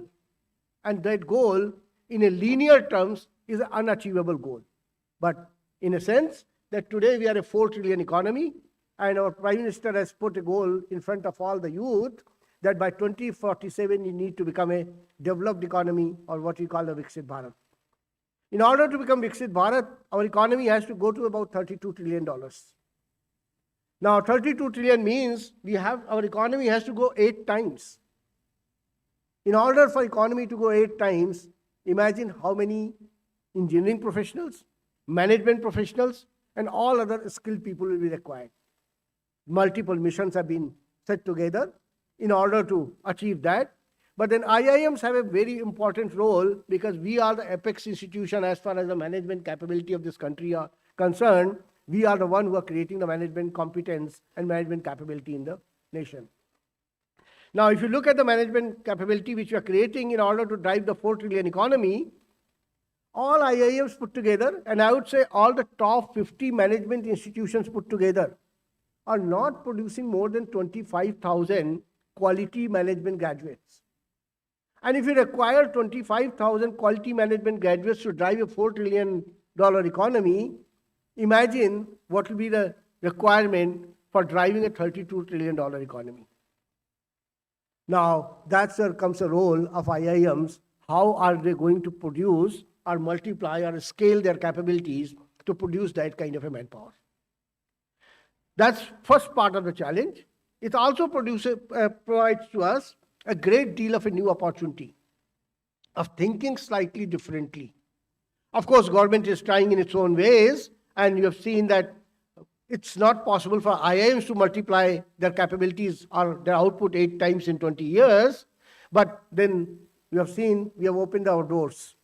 Today, all the foreign institutions are being welcomed, and amongst the top 200 institutions, 20 are already in India. Out of that, 4 of them are already operational, initially admitting about 100 students each, but I'm sure they will multiply over a period of time, and these 20 are going to become 40 or 50 institutions, so that linear path of the growth dependent on IIMs alone is not going to be the only path available. There will be other institutions or foreign institutions which are also going to produce. Of course, you understand the multiple advantage of bringing the foreign institutions in country is one of the drain which is happening on our foreign currency will also be reduced, because there are many amongst us who would like to be studying in a foreign university rather than Indian university. And there are many, because of the acute shortage or scarcity of the seats available in India, are unable to find a seat in India. At least in that case, they will not be paying fee outside. Even they are going to foreign university, they will be studying and paying the fee in India, and expenses also will be in India. So they will be part of the growth of the Indian economy rather than the Western economies, which is happening right now. And but in order to acquire that growth, I do not think it's possible for us to achieve that growth, and I don't think anybody can think that in a linear path we can accelerate and reach the growth of that order. The growth can be achieved only following a non-traditional and non-linear path, not depending upon the corporates of today, but becoming entrepreneurial in nature. And that's where lies the bigger role of IIMs. If you really want to make impact and be part of that part and partner of the growth story of the India of tomorrow, we need to become entrepreneurial in nature, or instead of producing the corporate manager and corporate leaders, we should focus on how many entrepreneurs we have created. Each IIM has to pitch in because the field is huge. And if you see, its country's economy even today is not driven by the large corporations, although we are all looking for those large corporations' job. If you see, today 30 crore people are employed by what we call the MSME industry. Right? About 7 crore MSME industry exists in this country, and accounts for 45% of export growth. For a country's economy, what's most important is that since we have to import things, we should be able to export as much as possible. And that export 45% contribution is not from large corporations. They are actually producing for our own consumption here. It's the MSME industry which is producing the large corporate growth. So in order to become entrepreneurial, if IIMs begin to contribute in the entrepreneurship, the fundamental change will happen, and we can achieve the non-linear growth by creating more and more entrepreneurs, which will be themselves adding to these 6.8 crore companies and providing employment to other people. And this is the seed, if we can plant, and then our plantation will multiply, or growth will multiply. In this aspect, IIM Ahmedabad has been working very heavily on it. Many of the IIMs have also started Atal incubation centers, etc., and so on. But I'll tell you, the impact which it makes to society is tremendous. 2015, although we started our entrepreneurship journey and making entrepreneurship as a part of the MBA curriculum and education curriculum, integrated our Center for Incubation, Innovation, and Entrepreneurship as a part of the education system, we have been able to create almost 25% of what we call the unicorns in the country. Not only that, in 2015, we moved slightly beyond, and we said that entrepreneurship and incubation is important, but what happens to that incubation, that seed is planted, the plant comes out, but the nurturing funding is not available.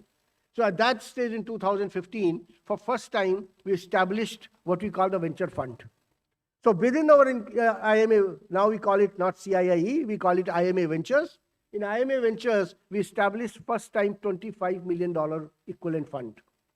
And that fund funded, at that point of time, about 50 odd companies, taking them from the incubation seed stage to the next stage. What we call, we pick up the technology at TRL level 3 or 4, and Problem is where the valley of death lies. That after TRL 3 or 4, not many pickers are there and ideas die out at that stage. We begin to fund at that stage, and when we continue to fund them to TRL 8 or 9 level, and now we have a fund sitting there which also picks those businesses beyond that. The first fund itself was called Bharat Inclusion Fund, and that which is launched in 2015. After that, in 2019, we launched our next fund called Bharat Innovation Fund, which is about 400 crore fund. So companies which are incubating within the IIM ecosystem are also funded by us, and they don't have to run out and look for the money outside. Now, the reason I'm telling in front of all of you or all the students here, our incubation center, IIM Venture, is not limited to our students. We allow our students, we also provide them what we call the Maverick Scholarship, under which their 2 years of the expenses are covered by IIM Ahmedabad from various grants, etc., and so on. But it's open to all of you.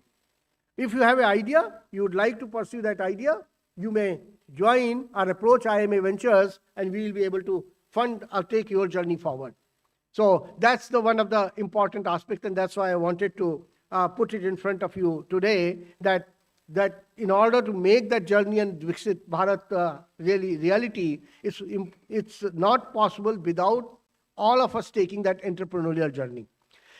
Our effort is been a great success. Many of the companies, I'll just talk about the recent one. One of the company, Idea Forge. Many of you saw 6 months ago, it went IPO and had a bumper IPO listing, etc., and so on. Was actually incubated from TRL level 3. Technology was born in IIT Madras. There were not enough takers. We took up that technology, nurtured it, brought it to TRL level 8 or 9, and at that point of time, many more other people joined in and has been successful. We are heavily into deep tech and agri-tech space. In a deep tech space, many of you have noticed the drone companies called ePlane, Bellatronics, all these belong to, have come from the stable of IIM Ahmedabad Venture, IIMA Ventures as of now. Amongst the top talked about and globally talked about, a new company which is coming out of our stables is called PeerSight. Some of you may have heard the name. It's actually challenging, I'm not talking head-on challenging, the Starlink of Tesla or Elon Musk. The simple thing is we are creating, this company is a breakaway group of the ISRO, or the ex-employees of ISRO, and they are creating microsatellites. Much cheaper, India has a cost advantage, than the Starlink satellites, and we'll be able to create the same kind of a global network. So you can be communicating rather than to Starlink, you can have a global communication through the PeerSight satellites and so on. Now, these are some of the examples. In order to make the social impact, we also have opened a lab in Northeast called Northeast Growth Lab. The lab sits in Guwahati, where we are actually creating, there's a Johar rice, a special variety of a rice in Assam. Now that variety was dying out, and it's a very important variety for them. So there are agri-tech ventures we have created in Assam related to tea gardens, related to rice cultivation, etc., and so on, using high-tech and AI, how they can be preserved and how their growth can be made commercially viable growth, etc., and so on. So these are some of our activities which are doing. And reason I talk about that, you can also join the bandwagon at IIM Ahmedabad, but also you should take your Atal incubation centers forward and create this journey, because with this journey only we'll be able to achieve Viksit Bharat. The recent fund we are launching, now we are going cross-institute, is with IIT Madras and IIM Ahmedabad coming together, and probably we'll get other IITs also on the platform, because we don't create technology. We know how to convert a technology into go-to-market technology. So technology is born always in IITs or technical institutes, and we are going to take it forward from there. So with the IIT Madras and IIM Ahmedabad are about to ink an agreement, we are going to create a new venture fund called Trans Fund, which is basically a translation of the technology from IIT Madras into IIM Ahmedabad's IIMA venture. With this, I would say, join the journey, not of the only corporate leadership and corporate governance and corporate management, think of your ideas. You are the new generation who can take this risk because you're born, I wouldn't say in abundance, but much better abundance than we were born with. So it's your time, and it's your time to convert this country or take this country forward and make it Viksit Bharat. Thank you. Thank you very much.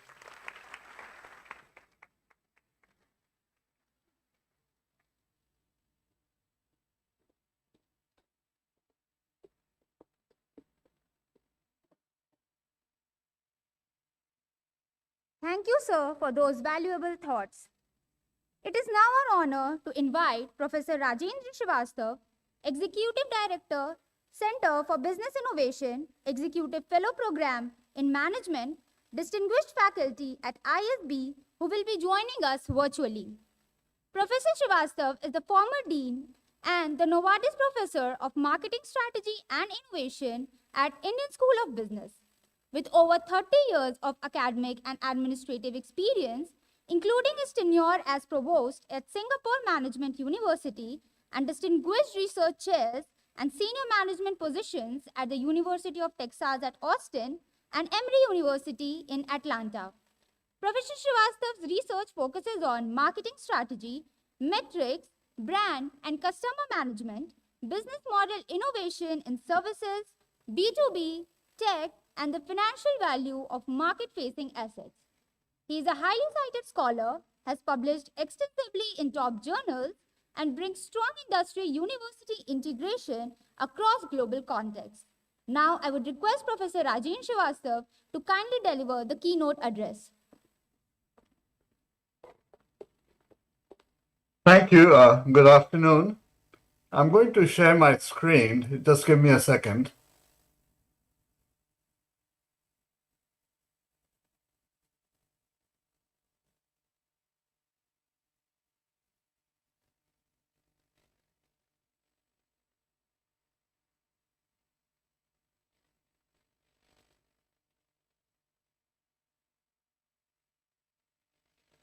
Good afternoon again, distinguished speakers on dais, Shri Prabhuji, Professor Bhaskar, Professor Deepak, Professor Vansal.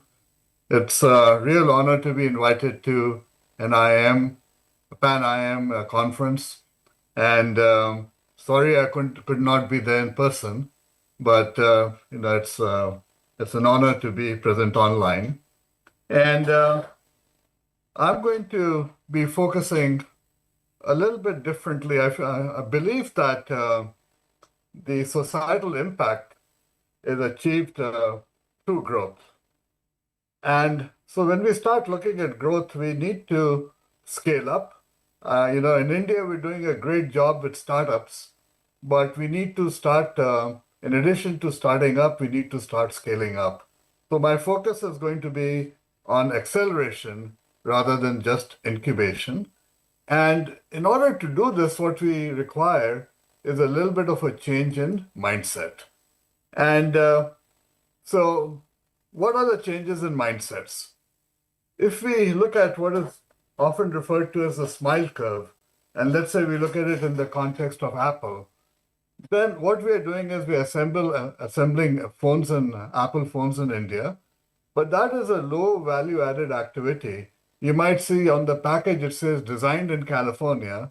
The components are coming from Taiwan and China and even Korea.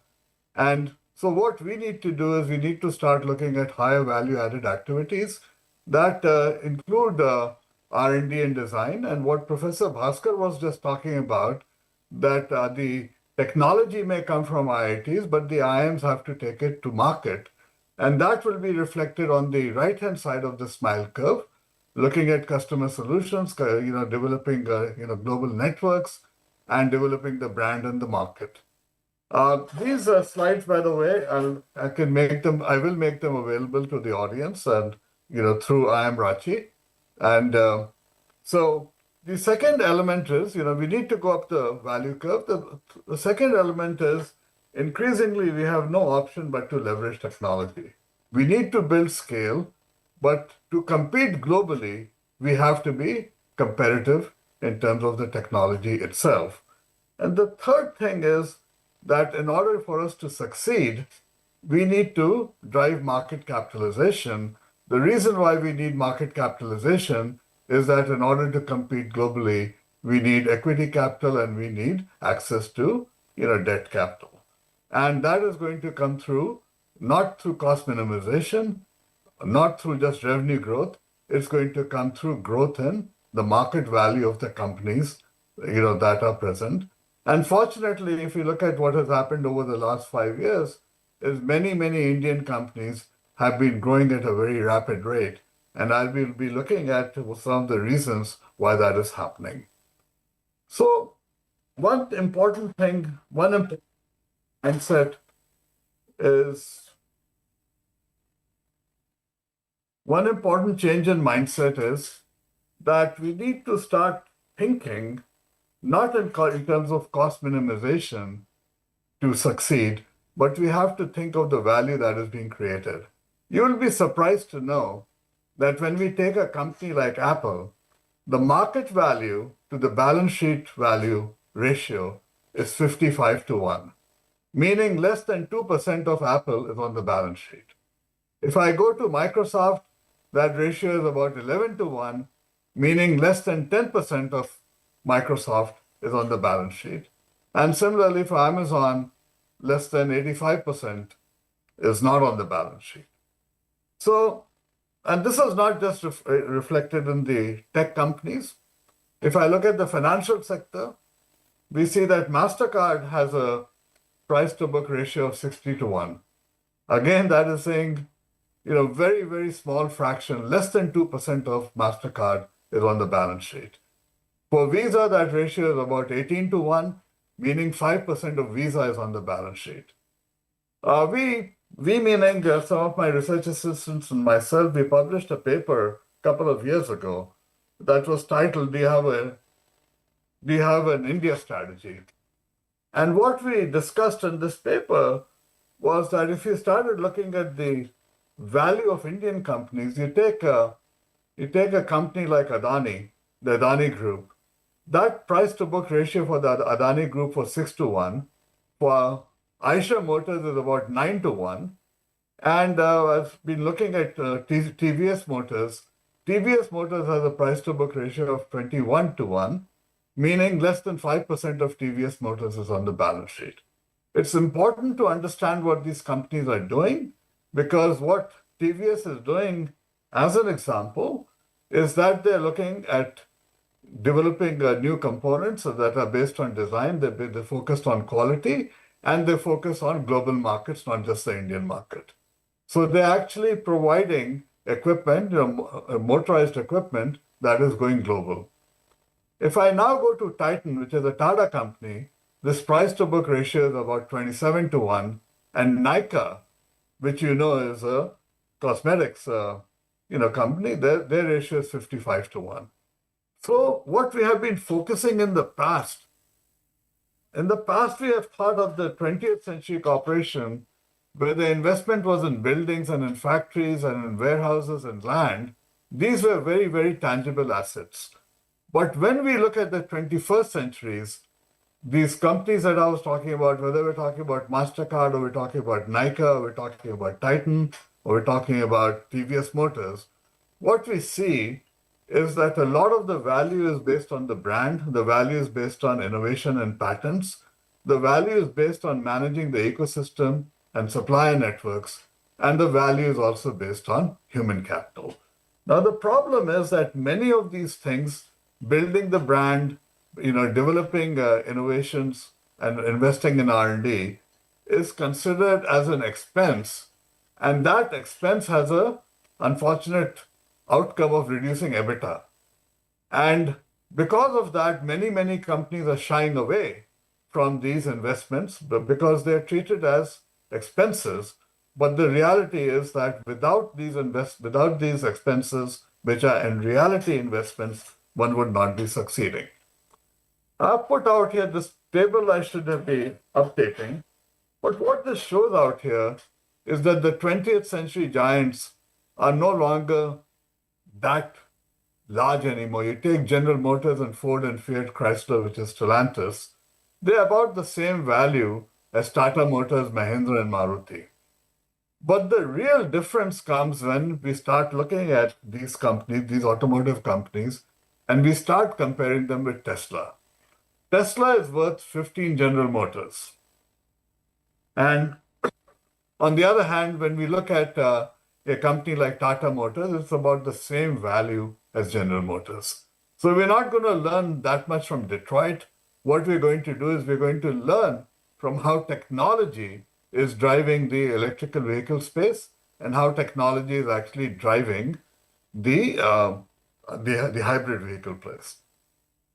But while India is the third largest automobile market and certainly the fastest growing one, what has quietly happened is that Indigo or Interglobe has become, depending on the day, is either the second or the third most valuable airline in the world.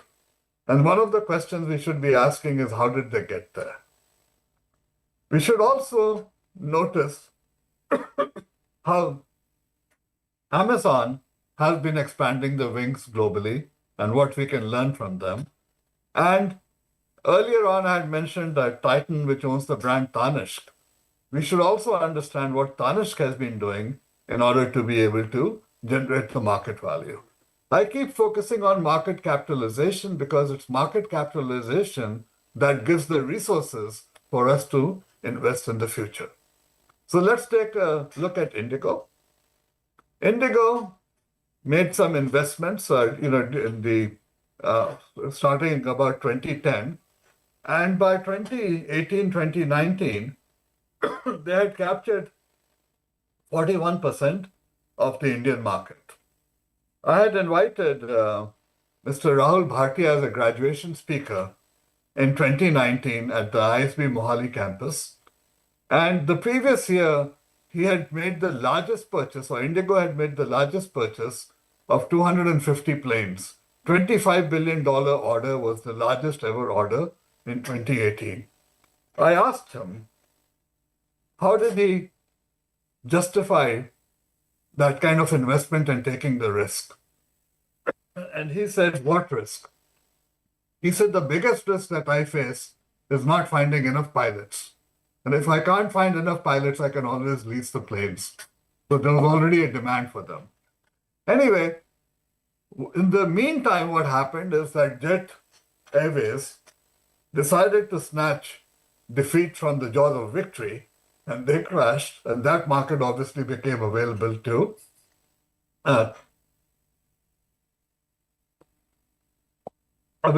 Indigo. But in the meantime, what happened is that we had an interference by our good friend COVID. And so all the stocks crashed, including Indigo.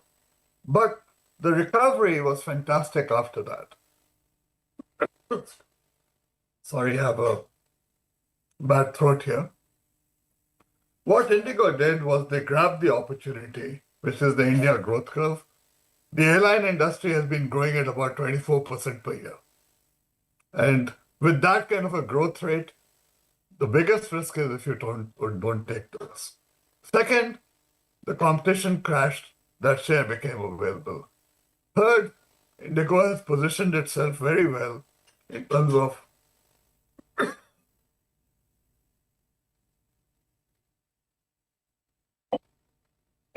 online performance and in terms of price competitiveness. And in addition to the 250 airplanes, they have now placed an order of over 500 planes, being on the way to getting to be one of the larger airlines in the world. At the same time, they have been investing in human capital and process management. Asset utilization is guided by analytics, and they're getting high utilization, and they're almost the Uber of the airline industry. So what they're doing is they're getting maximum value out of scheduling and rescheduling, and that has been also aided by the expansion afforded by the Indian diaspora and the growth of the Indian commercial market, with foreign travelers coming in. Finally, they've been able to get debt financing and equity capital in order to drive financial performance.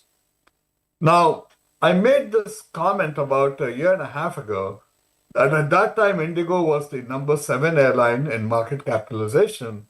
And I had made the comment that soon they will be in the top 5. It did not even take them 6 months. It took them only 2 months to get to the top 5 and another 4 months to get into the number 2 and number 3 spot.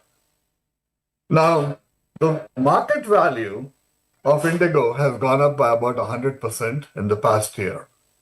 And if you look at their performance, revenue growth has been about 100%, and EBITDA growth in 2022 was 800%, with a EBITDA growth of 109% in 2023.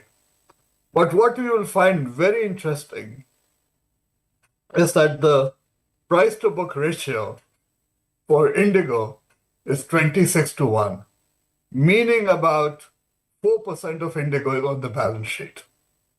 So we've got to wonder, where is this value coming from? And this value is coming from the future growth potential. So in that context, let me emphasize another company, which is Tesla, and see what they have done to manage the growth potential. They priced, because the market was small initially in 2004, they came in with a premium pricing. And in order to drive that positioning, they challenged Ferrari to a race, and they beat them in that race because electrical motors rev up very quickly. Second thing they did was continuous improvement and continuous reduction in price every year. So the product was getting better and the price was getting lower. And in effect, they did something called experience curve pricing, anticipating the price reduction and building that into the pricing structure. They worked hard at licensing Tesla technology to try to become the standard, kind of similar to beta versus VHS. And they started investing in ecosystem, the components, the batteries, the charging stations. So it was somebody else's car, but the charging stations are coming from Tesla.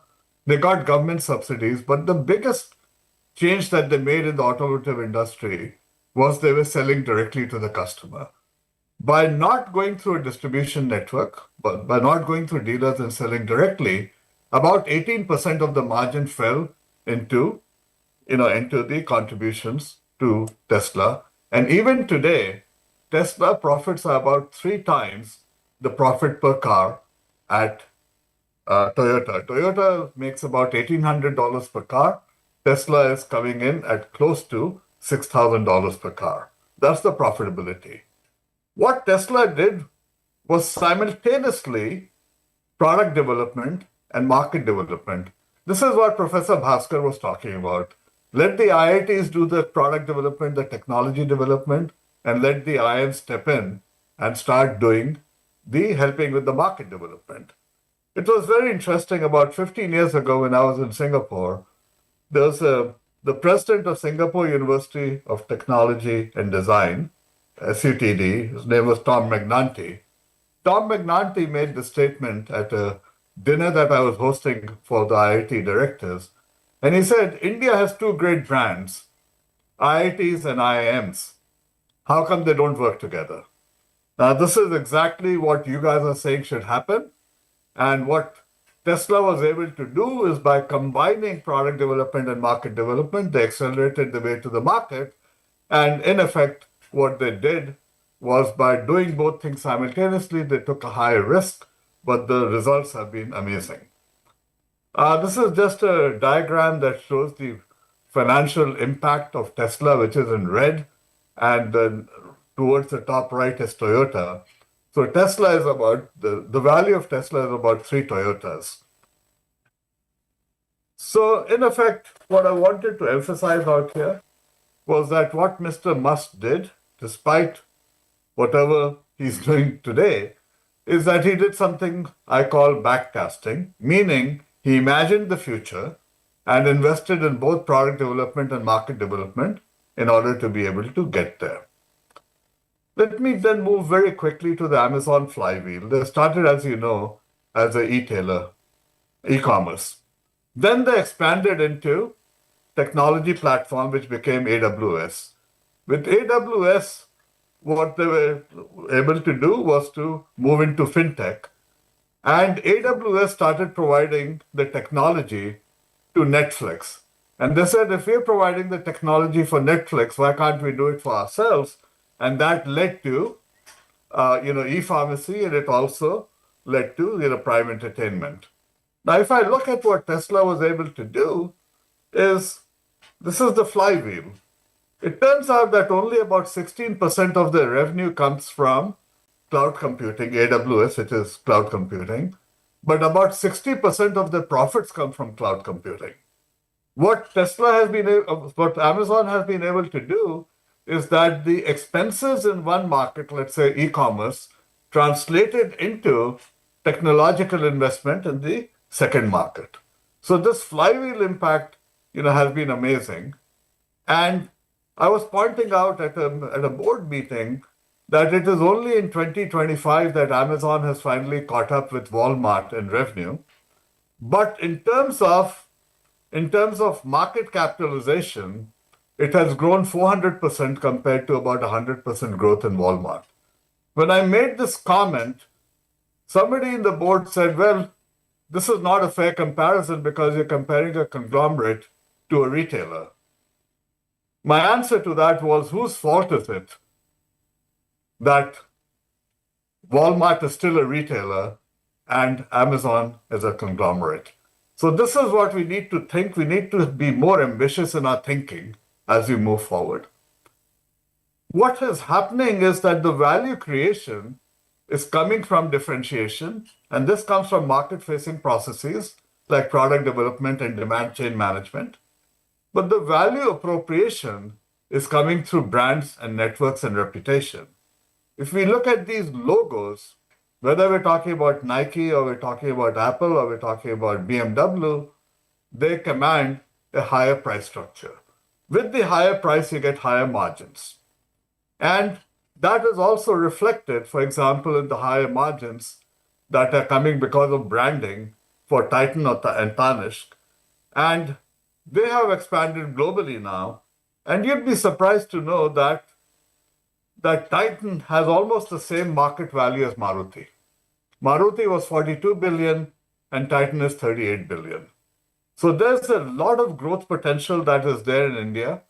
And these are numbers I generated about a year ago when the growth rate was 7.2% for the country. But when we start looking at these various markets, healthcare was growing at 22%, white goods, refrigerators, etc., 16%, FMCG, 24%, FMCG online, 31%, consumer electronics, 22%, real estate, 24%, aviation, 24%.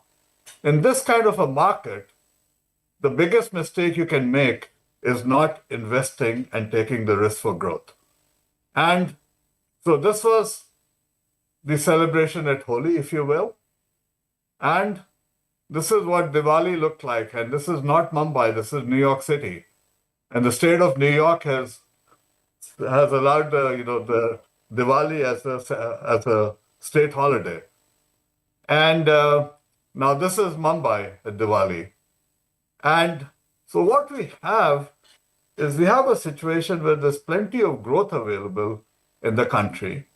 And resources are becoming available. The stock market is going up. Despite all the tariffs, etc., the stock market has held up.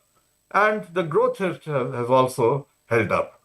So one message that I have is that one change in mindset that we need is to quit focusing on last quarter's profitability.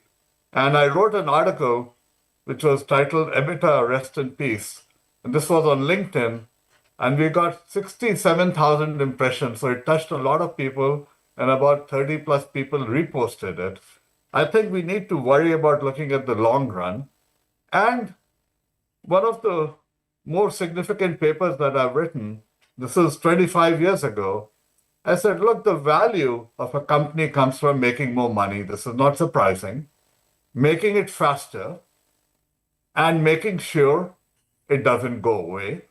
And what we need to do then is to figure out what strategic investments are needed in order for that to happen. What I was saying in that article, in effect, was that market development is an investment, it is not an expense. This particular paper has had more impact on marketing than any other paper. It's the only paper in the Journal of Marketing to win the Best Theory Award, the Best Practical Impact, and the paper that had the longest impact over a 10-year period. The main message is marketing is not an expense. When you build up a customer base, whether it's an airline building loyal customers, or it's a hotel chain, or it is you and me buying Nike shoes rather than Bata shoes, that's where the payoff is. So let me just finish by making this comment that what we often do is we start with data, we go to information, we understand that it becomes knowledge and intelligence. But what we need to do is we need to be able to anticipate the future. And that comes from intuition, not just the analysis. And then we need to have the purpose, the ambition to drive it. And when we do the traditional analysis, what we are doing is we are anticipating the future based on forecasting and saying, based on these forecasts, what should we do? What I am arguing is it is important to determine where we want to go and figure out how to do it. Now, Mahatma Gandhi and Subhash Chandra Bose both had the same vision of independence, but they had different paths of getting there. I'm not saying that there's a single path to going there, but the important thing is to imagine the future that we want to create and be ambitious and make those investments. And those investments are not going to come if we do cost savings and price minimization. So with that, let me sign off by saying we should, take off a hat to Mr. Rahul Bhatia, the chairman for Interglobe, and we have Jeff Bezos and Elon Musk. These are all risk takers. So without risk, there's no gain. And so we need to anticipate some pain before we get the gain. But my big message is for IIM graduates and for India to start looking at the future and not just looking at the past. Thank you.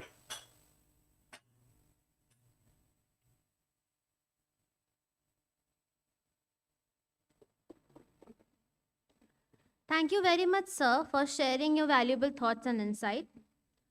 Ladies and gentlemen, it is now our distinct honor to introduce one of India's foremost leaders in public policy and reform, Shri Suresh Prabhu. Shri Suresh Prabhu has been the former Union Minister for Railways, Commerce and Industry, Civil Aviation and Power. He is a chartered accountant by training and a builder of institutions by conviction.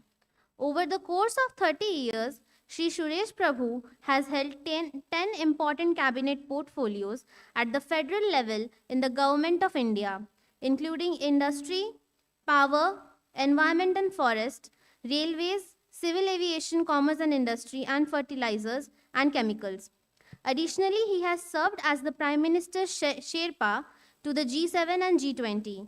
Known for his strategic foresight and commitment to sustainable growth, he brings decades of service at the intersection of governance, economic reform, national development. Please join me in welcoming Shri Suresh Prabhu. We are deeply privileged to welcome him today. I would request sir to please come forward and address the audience.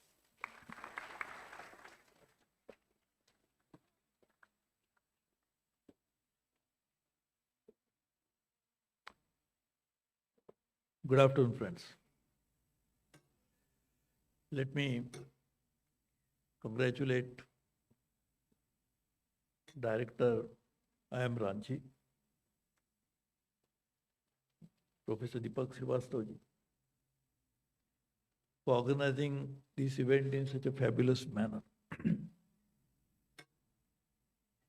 This is a Pan-IIM event, and I was just asking that IIM Ahmedabad, how many IIMs are there? Now there are 21, which brings out 11,000 students every year. So bring together such a large family to deliberate upon what should be the strategies for such large management education family is very important, and therefore I want to congratulate him. The theme of this conference is extremely important. How to create social impact, and I presume positive social impact, because there can be negative social impact. How to create positive social impact through management research. Normally, anywhere in the world, when we think about B schools, management education, normally our vision is limited to corporations, corporate sector, and to various functions of that corporate entity to succeed in marketplace. Whether it is HR, whether it is materials, whether it is finance, marketing, everything. And we look at society also from a very limited perspective. When I'm talking about from a corporate entity's perspective, we look at it as a market. Because finally we have to sell something to these people, product or service or technology.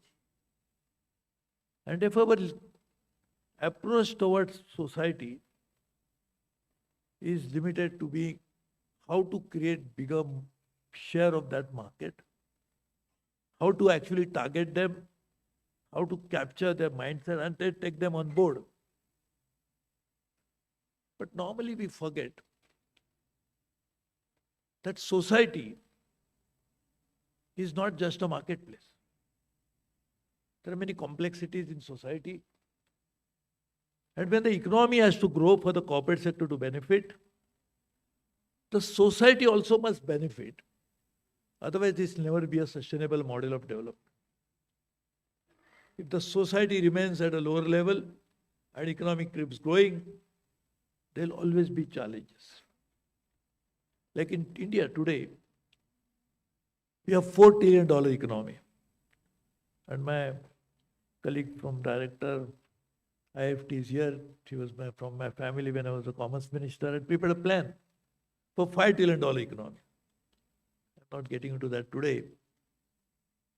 So growing economy, bringing growth into that, bringing more dynamic push for that is absolutely important.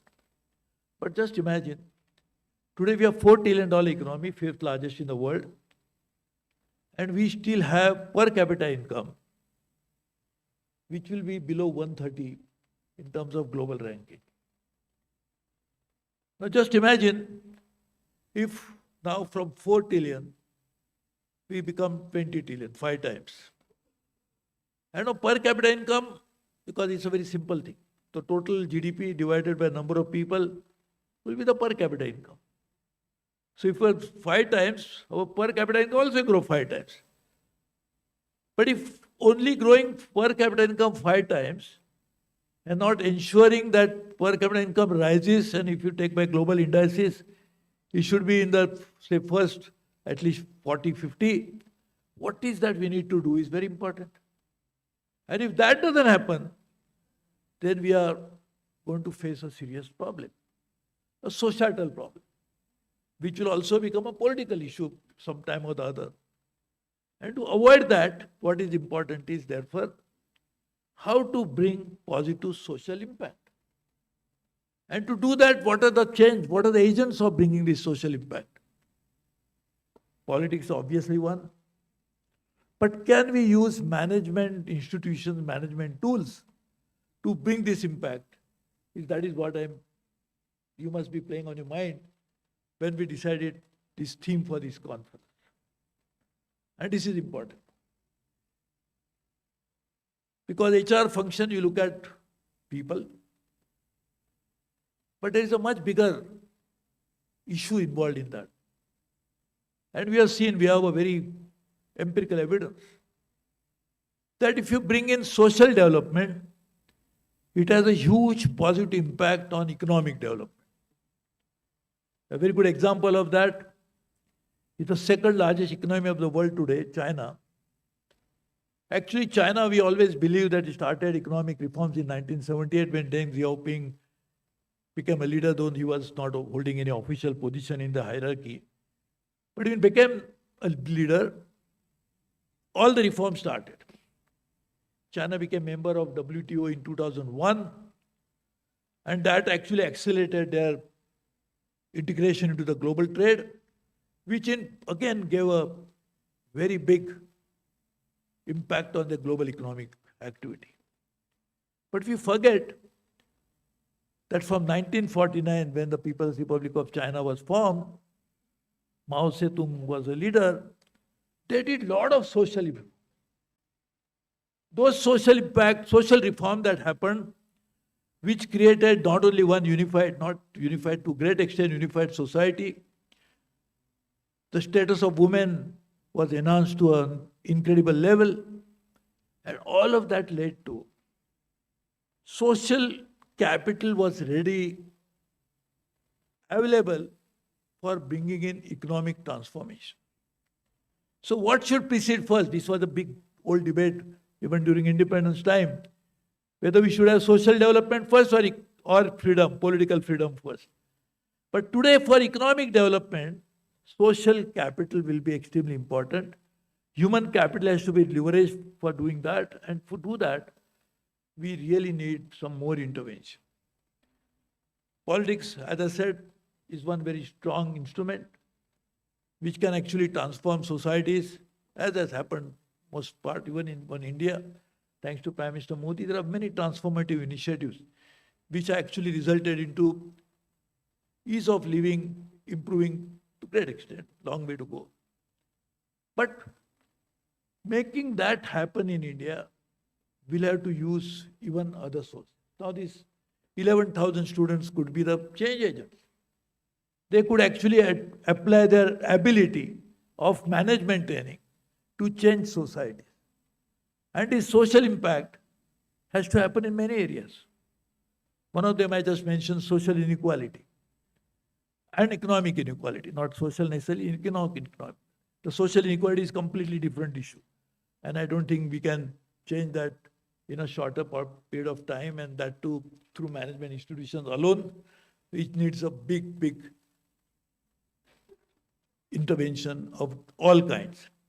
But just see economic impact and some of the social issues that we are playing. For example, we really need to sensitize people about the challenges. Climate. One of the big challenges the world is facing today. People face it. People suffer from it. But not necessarily they know what is the cause of it and what is the solution to this. Solution has to be global. We just had a COP in Brazil. And as always, they spoke all the right languages. They wasted a lot of their time into deciding what should be the language coming into the final declaration. But that's about all.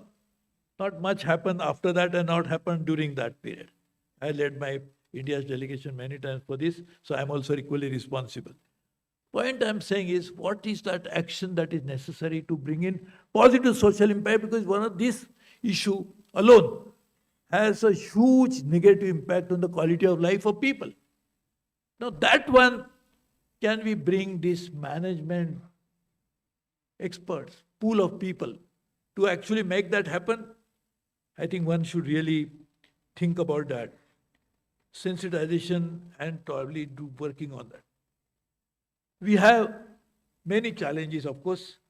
But one of the big challenge that is going to come, and which is already around us without feeling it, is a job.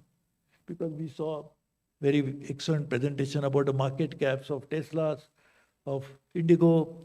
Indigo is flying higher and higher. I was also aviation minister. I've seen the growth trajectory from the takeoff stage to flying to 40,000 feet above the sea level.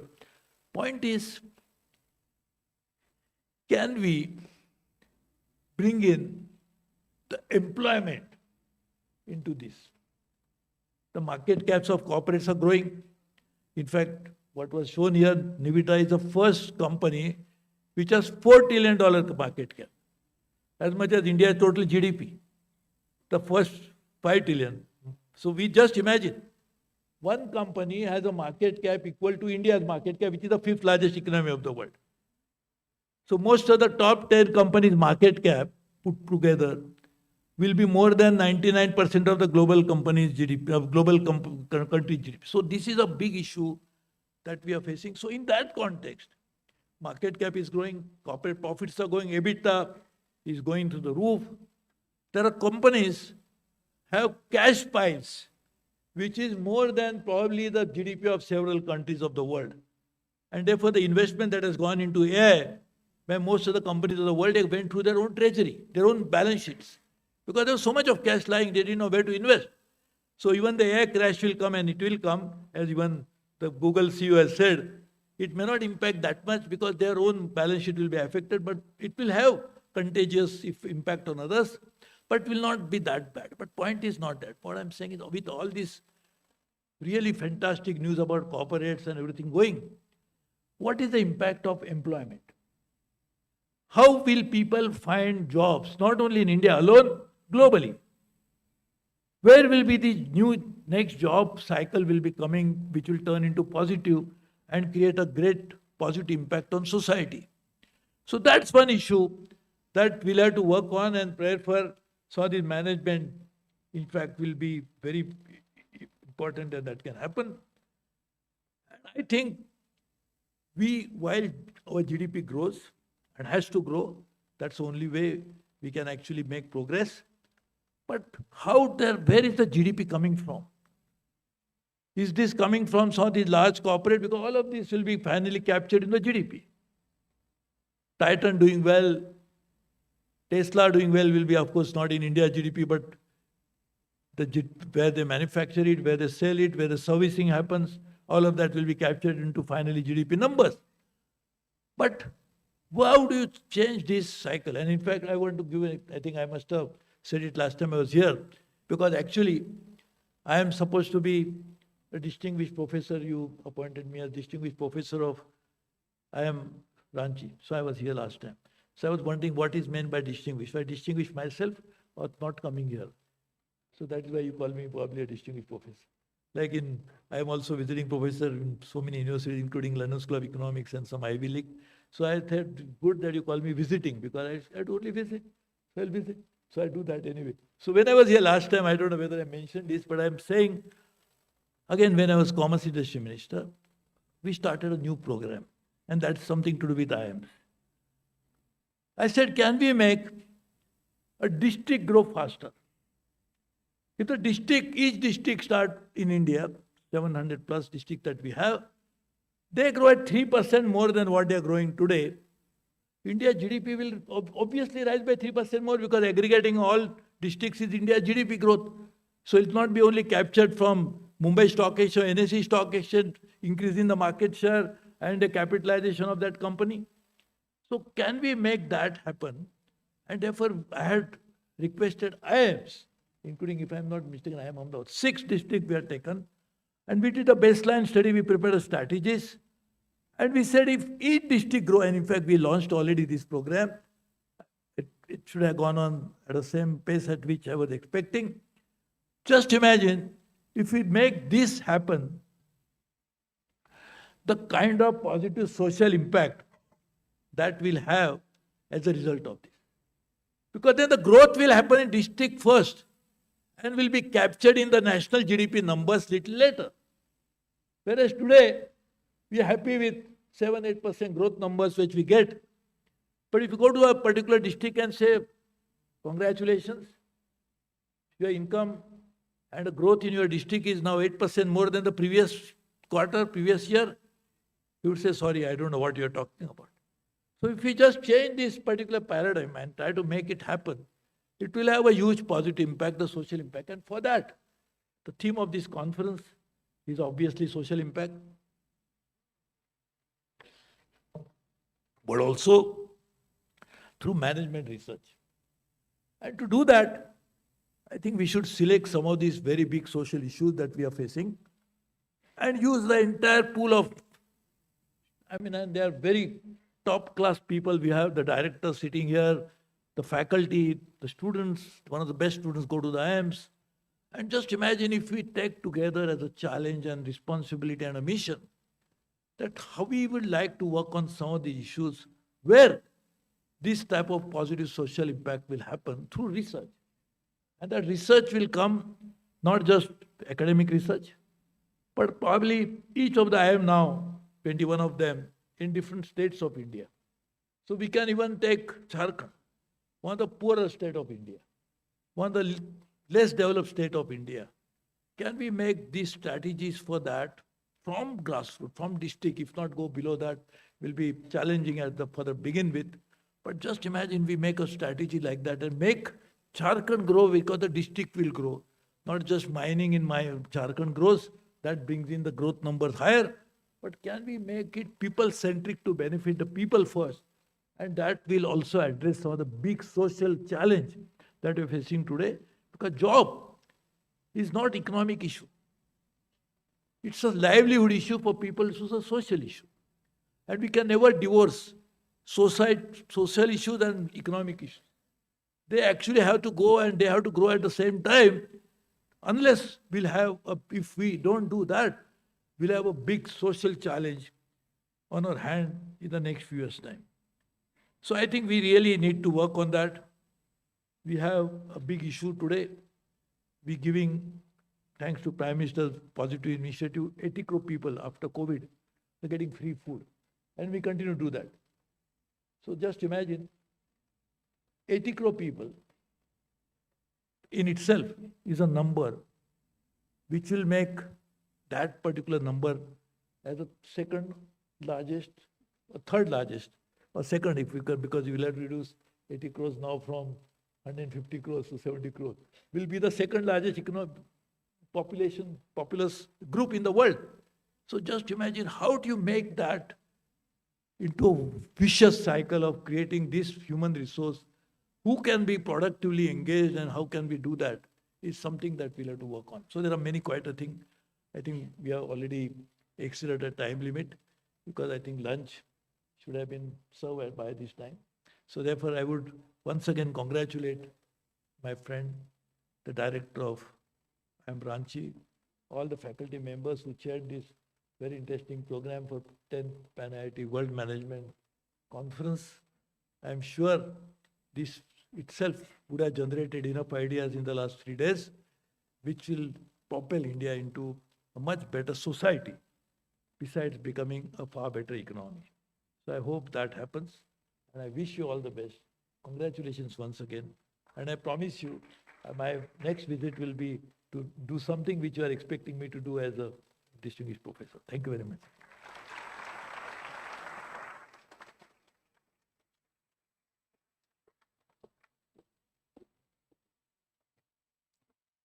Thank you, sir. We are honored and grateful for your time, your insights, and your presence here with us at IIM Ranchi. We now move to the Best Paper Awards of the 10th Pan-IIM World Management Conference. For this segment, we would like to call Professor Krishna Kumar Datsena. Professor Datsena holds a PhD from IIT Kharagpur and serves as Assistant Professor in the Department of Operations Management at IIM Ranchi, with expertise in logistics, transportation, and supply chain operations.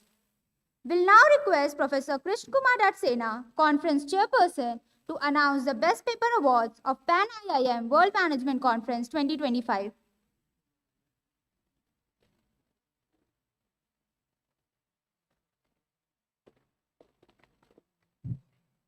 Yes, thank you, Shreya, and thank you very much. So as part of our valedictory ceremony, it is now to recognize and honor the maybe exceptional participants, right? So based on the certain parameter, we have done the evaluation, and now it's time to recognize them. We have categorized for all the presentation with respect to the different disciplines, top 3 papers considering the virtual plus physical mode, and top 3 papers from the poster presentation, right? And what again, overall top 3 papers also we have recognized, right? So based on the list which I have, I'm not going to maybe we are going to announce basically the winners from each discipline, and also the overall winners from the overall winners for this particular conference, right? So let me just start.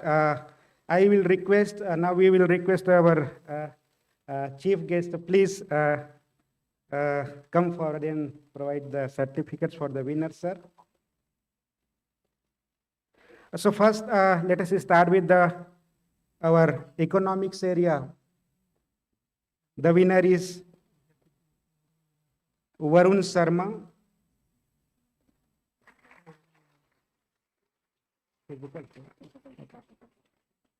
Okay.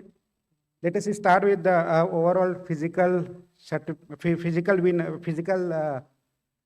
who won the basically first place in the physical mode of presentation, who is basically Siddharth Sinha.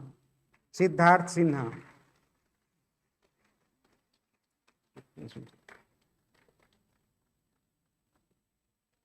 For the virtual overall winner is Prapti Agrawal. Definitely she will be not here.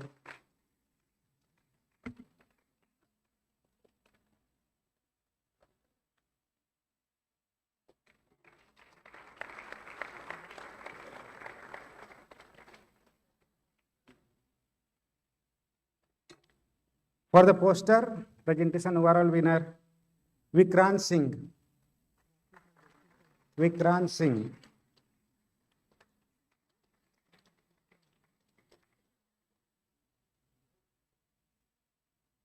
From each discipline, right? Let us start with the economics area. As already we have announced, Varun Sharma. Varun Sharma. From finance and accounting, there is a Gokilavani R and Amit Tripathi. Gokilavani R and Amit Tripathi.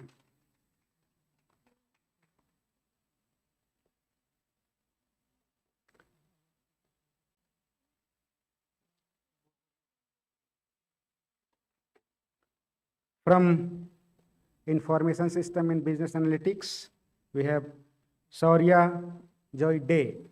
Shaurya Joy Day.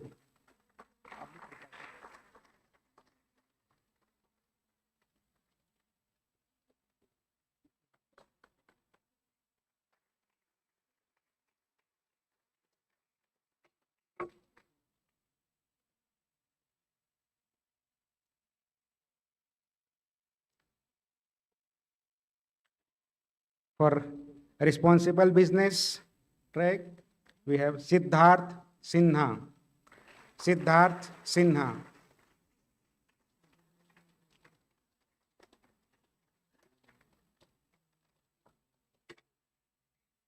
From marketing, we have Sanskruti Deshpande. From marketing, Sanskruti Deshpande.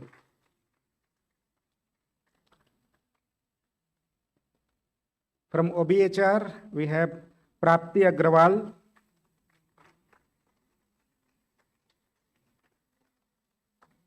From quantitative and operations management, we have Arnab Adhikari.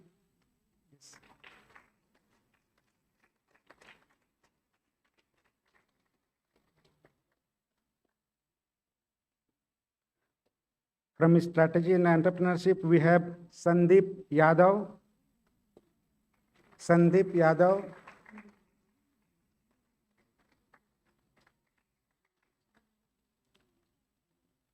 From interdisciplinary, we have Apurva. Apurva.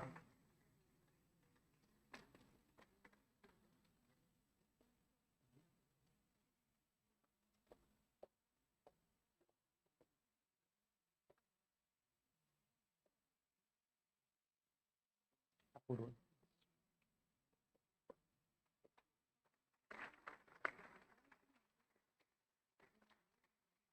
Okay, thank you, sir. So can we have a group photo with all the winners? If you are present, please, I request you all to please come to the stage. Can I request to the winners to please come forward and join for a group photo?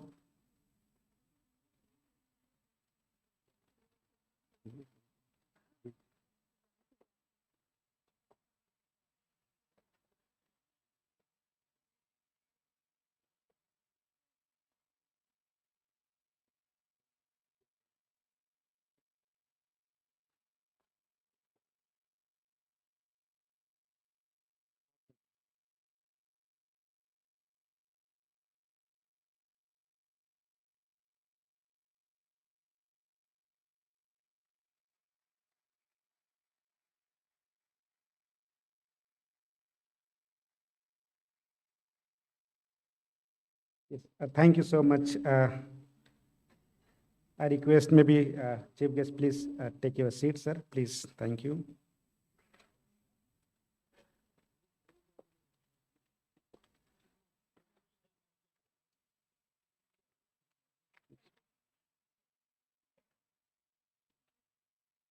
Congratulations to all the award recipients. Moving on, I would now request Sri Suresh Prabhu to kindly come forward and unveil the book of abstract of the conference. Please, sir, kindly come forward.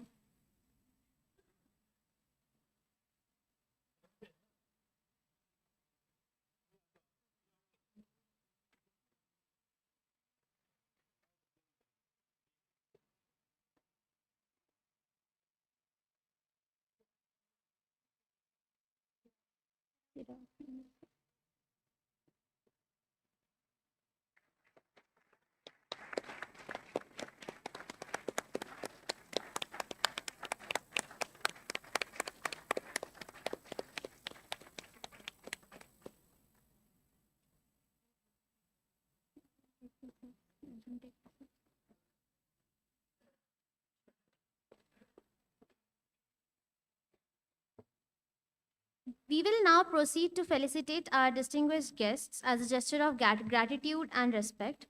We'll request Professor Deepak Srivastav to kindly come forward for the felicitation ceremony.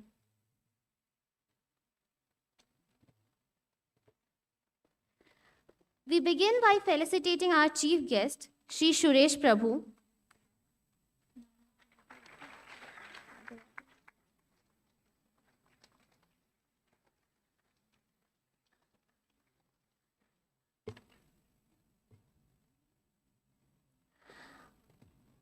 Second, we felicitate Professor Bharat Bhaskar.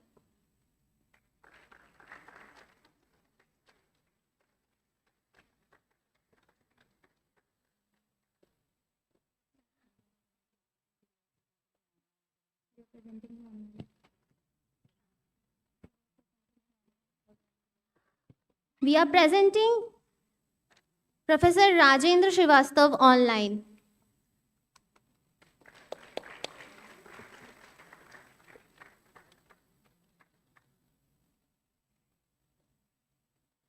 We are pleased to welcome Professor Nalini Prabha Tripathi, who is joining us online.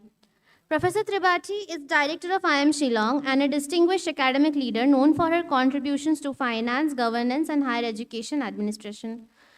She has an announcement. Ma'am, we are delighted to have you with us.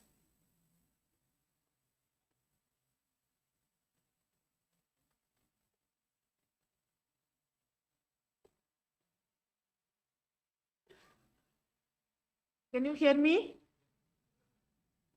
Yes, ma'am, we can hear you. Namaskar.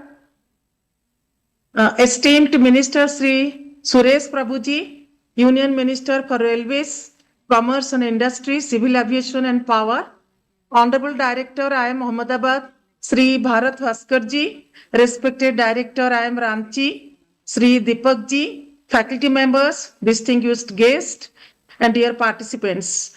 Today, the topic which has discussed is highly relevant at management research, has the power to influence organizations, communities, and public policies in ways that enhance the well-being, equity, and sustainability. Today, the need is not for more research about organization, but more research for organization that directly serve people and the planet. If you really want to solve real problems, we need participatory research that involves frontline workers and communities. And at IIM Shillong, we focused research on sustainability. Additionally, we are focusing research on the blue economy. With the recent award of the PM Gati Shakti Research Chair, we are uniquely positioned to study how coastal and ocean-based sectors contribute to economic growth, and how blue economy can generate employment, enhance income, and strengthen national economic output. And last but not least, heartiest congratulations to IIM Ranchi for organizing such a wonderful Pan-IIM conference. As discussed during my recent visit, IIM Shillong is delighted to host the next Pan-IIM conference in the first week of December 2026. We look forward to the continued support and cooperation of all IIM directors. We eagerly anticipate the participation of the entire academic community, researchers, industry partners, and the cooperation of the Government of India to make this event a grand success in Shillong. With its breathtaking scenic beauty, Shillong, the capital of Meghalaya, warmly welcomes you. We look forward to seeing you all at the IIM Shillong. Thank you, Deepak ji, for giving me this opportunity to speak a few words in the valedictory sessions, and highly thankful to you. Look forward to meet you all in next 2026 at IIM Shillong and Pan-IIM conference. Thank you.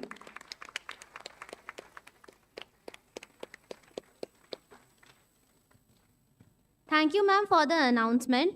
We are delighted to share that the next 11th Pan-IIM World Management Conference will be hosted by IIM Shillong on the December 2026. We look forward to witnessing yet another enriching edition of this conference. Thank you. Thank you so much. Thank you. Now we will call Professor Subro Sarkar, Conference Chairperson, to deliver the vote of thanks.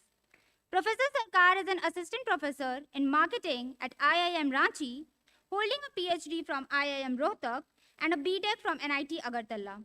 He also chairs the Digital Communications and Website Committee, shaping the institute's digital strategy. His teaching spans marketing management, business research methods, digital marketing, and experimental design. His research in consumer behavior, retailing, online travel, and digital retailing has been published in leading international journals, including IJIM, JBR, IJRDM, and JITNT. I would now request Sir to kindly take the stage.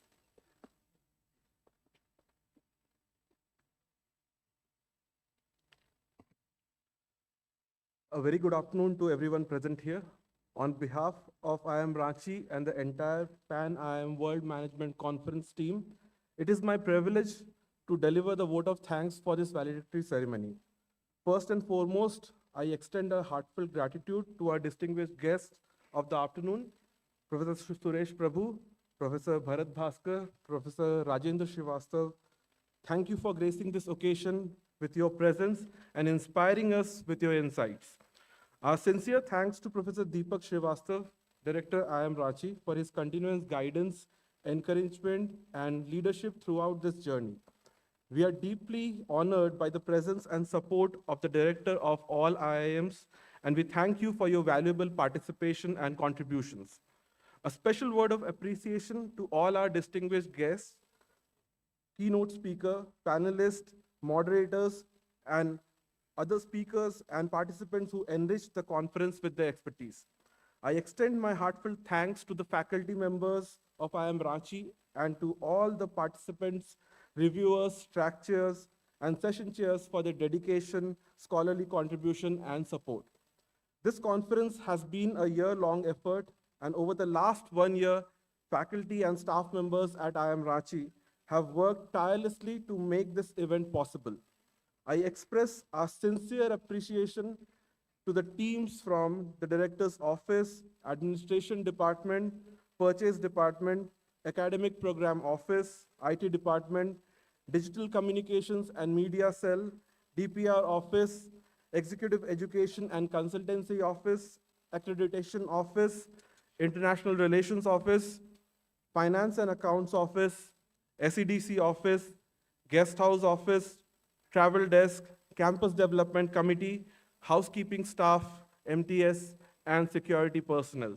Your hard work behind the scenes ensured the smooth execution of every detail of this conference. We would also like to acknowledge the sincere efforts of the Student Council, the Media and Digital Communications Committee team, the AI team, our MBA and IPM students, and very importantly, our doctoral scholars. A special mention to all our volunteers whose energy and support kept everything running seamlessly. We extend our heartfelt thanks to our platinum sponsor, Union Bank of India, and our silver sponsor, Hindalco, for their valuable support. We also thank Sodexo for managing food and beverages throughout the conference. Finally, I would like to thank my co-conference chairpersons, Professor Manish Bansal and Professor Krishna Kumar Datsena, for their collaboration and leadership at every step. On behalf of my co-chairpersons, I once again thank each one of you for your support, your participation, and for making the 10th Pan-IIM World Management Conference a grand success. Thank you, and we look forward to welcome you again at future conferences at IIM Ranchi.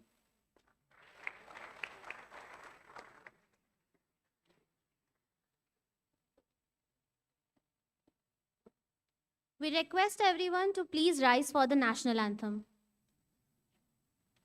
जय गण मन अधिनायक जय हे भारत भाग्य विधाता पंजाब सिंध गुजरात मराठा द्राविड उत्कल बंगा विंध्य हिमाचल यमुना गंगा उच्चल जलधि तरंगा तव शुभ नामे जागे तव शुभ आशीष मांगे गाहे तव जय गाथा जन गण मंगल दायक जय हे भारत भाग्य विधाता जय हे जय हे जय हे जय जय जय जय हे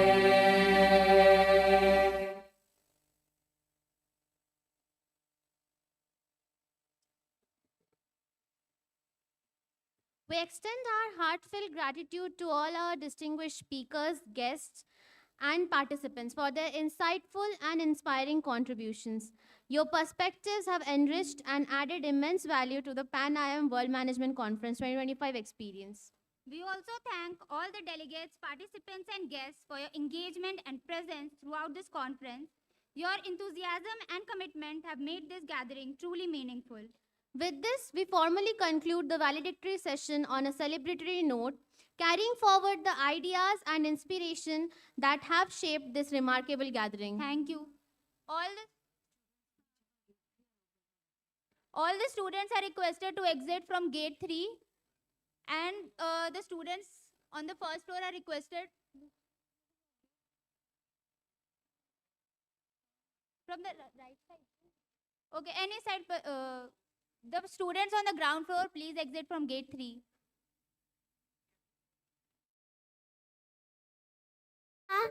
इस दिवाली दादू और दादी को यहाँ बुलाए? बेटा, हम वहाँ जाएंगे। क्यों?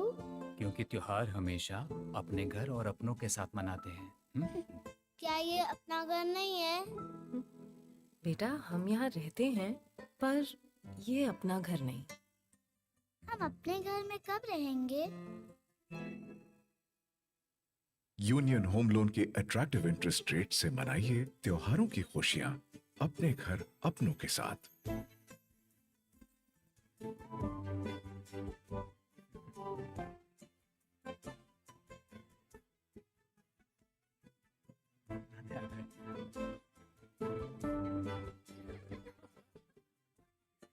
दादू और दादी अपने घर हैं तो हर दिन त्योहार। यूनियन होम लोन, अब खुशियां अपने घर अपनों के साथ।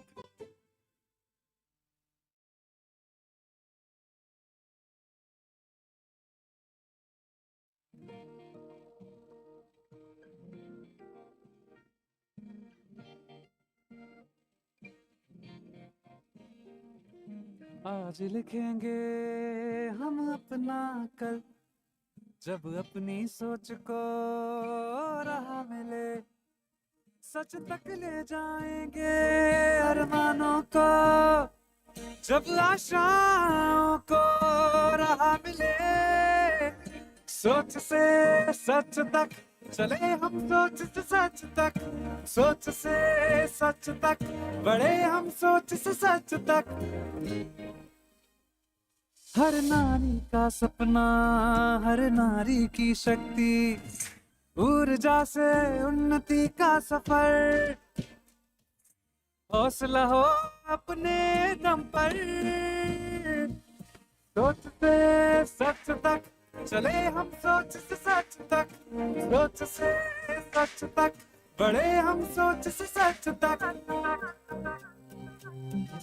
देश विदेश से जुड़ते रहे, हर मंजिल पाते रहे, मान सम्मान और आयुष्मान, आगे बढ़े बढ़ते रहे, रोशन होंगे उम्मीदों के दीपक। यूनियन बैंक ऑफ इंडिया, सोच से सच तक। यूनियन बैंक ऑफ इंडिया के आसान MSME लोन्स के साथ हर ख्वाहिश सोच से सच तक।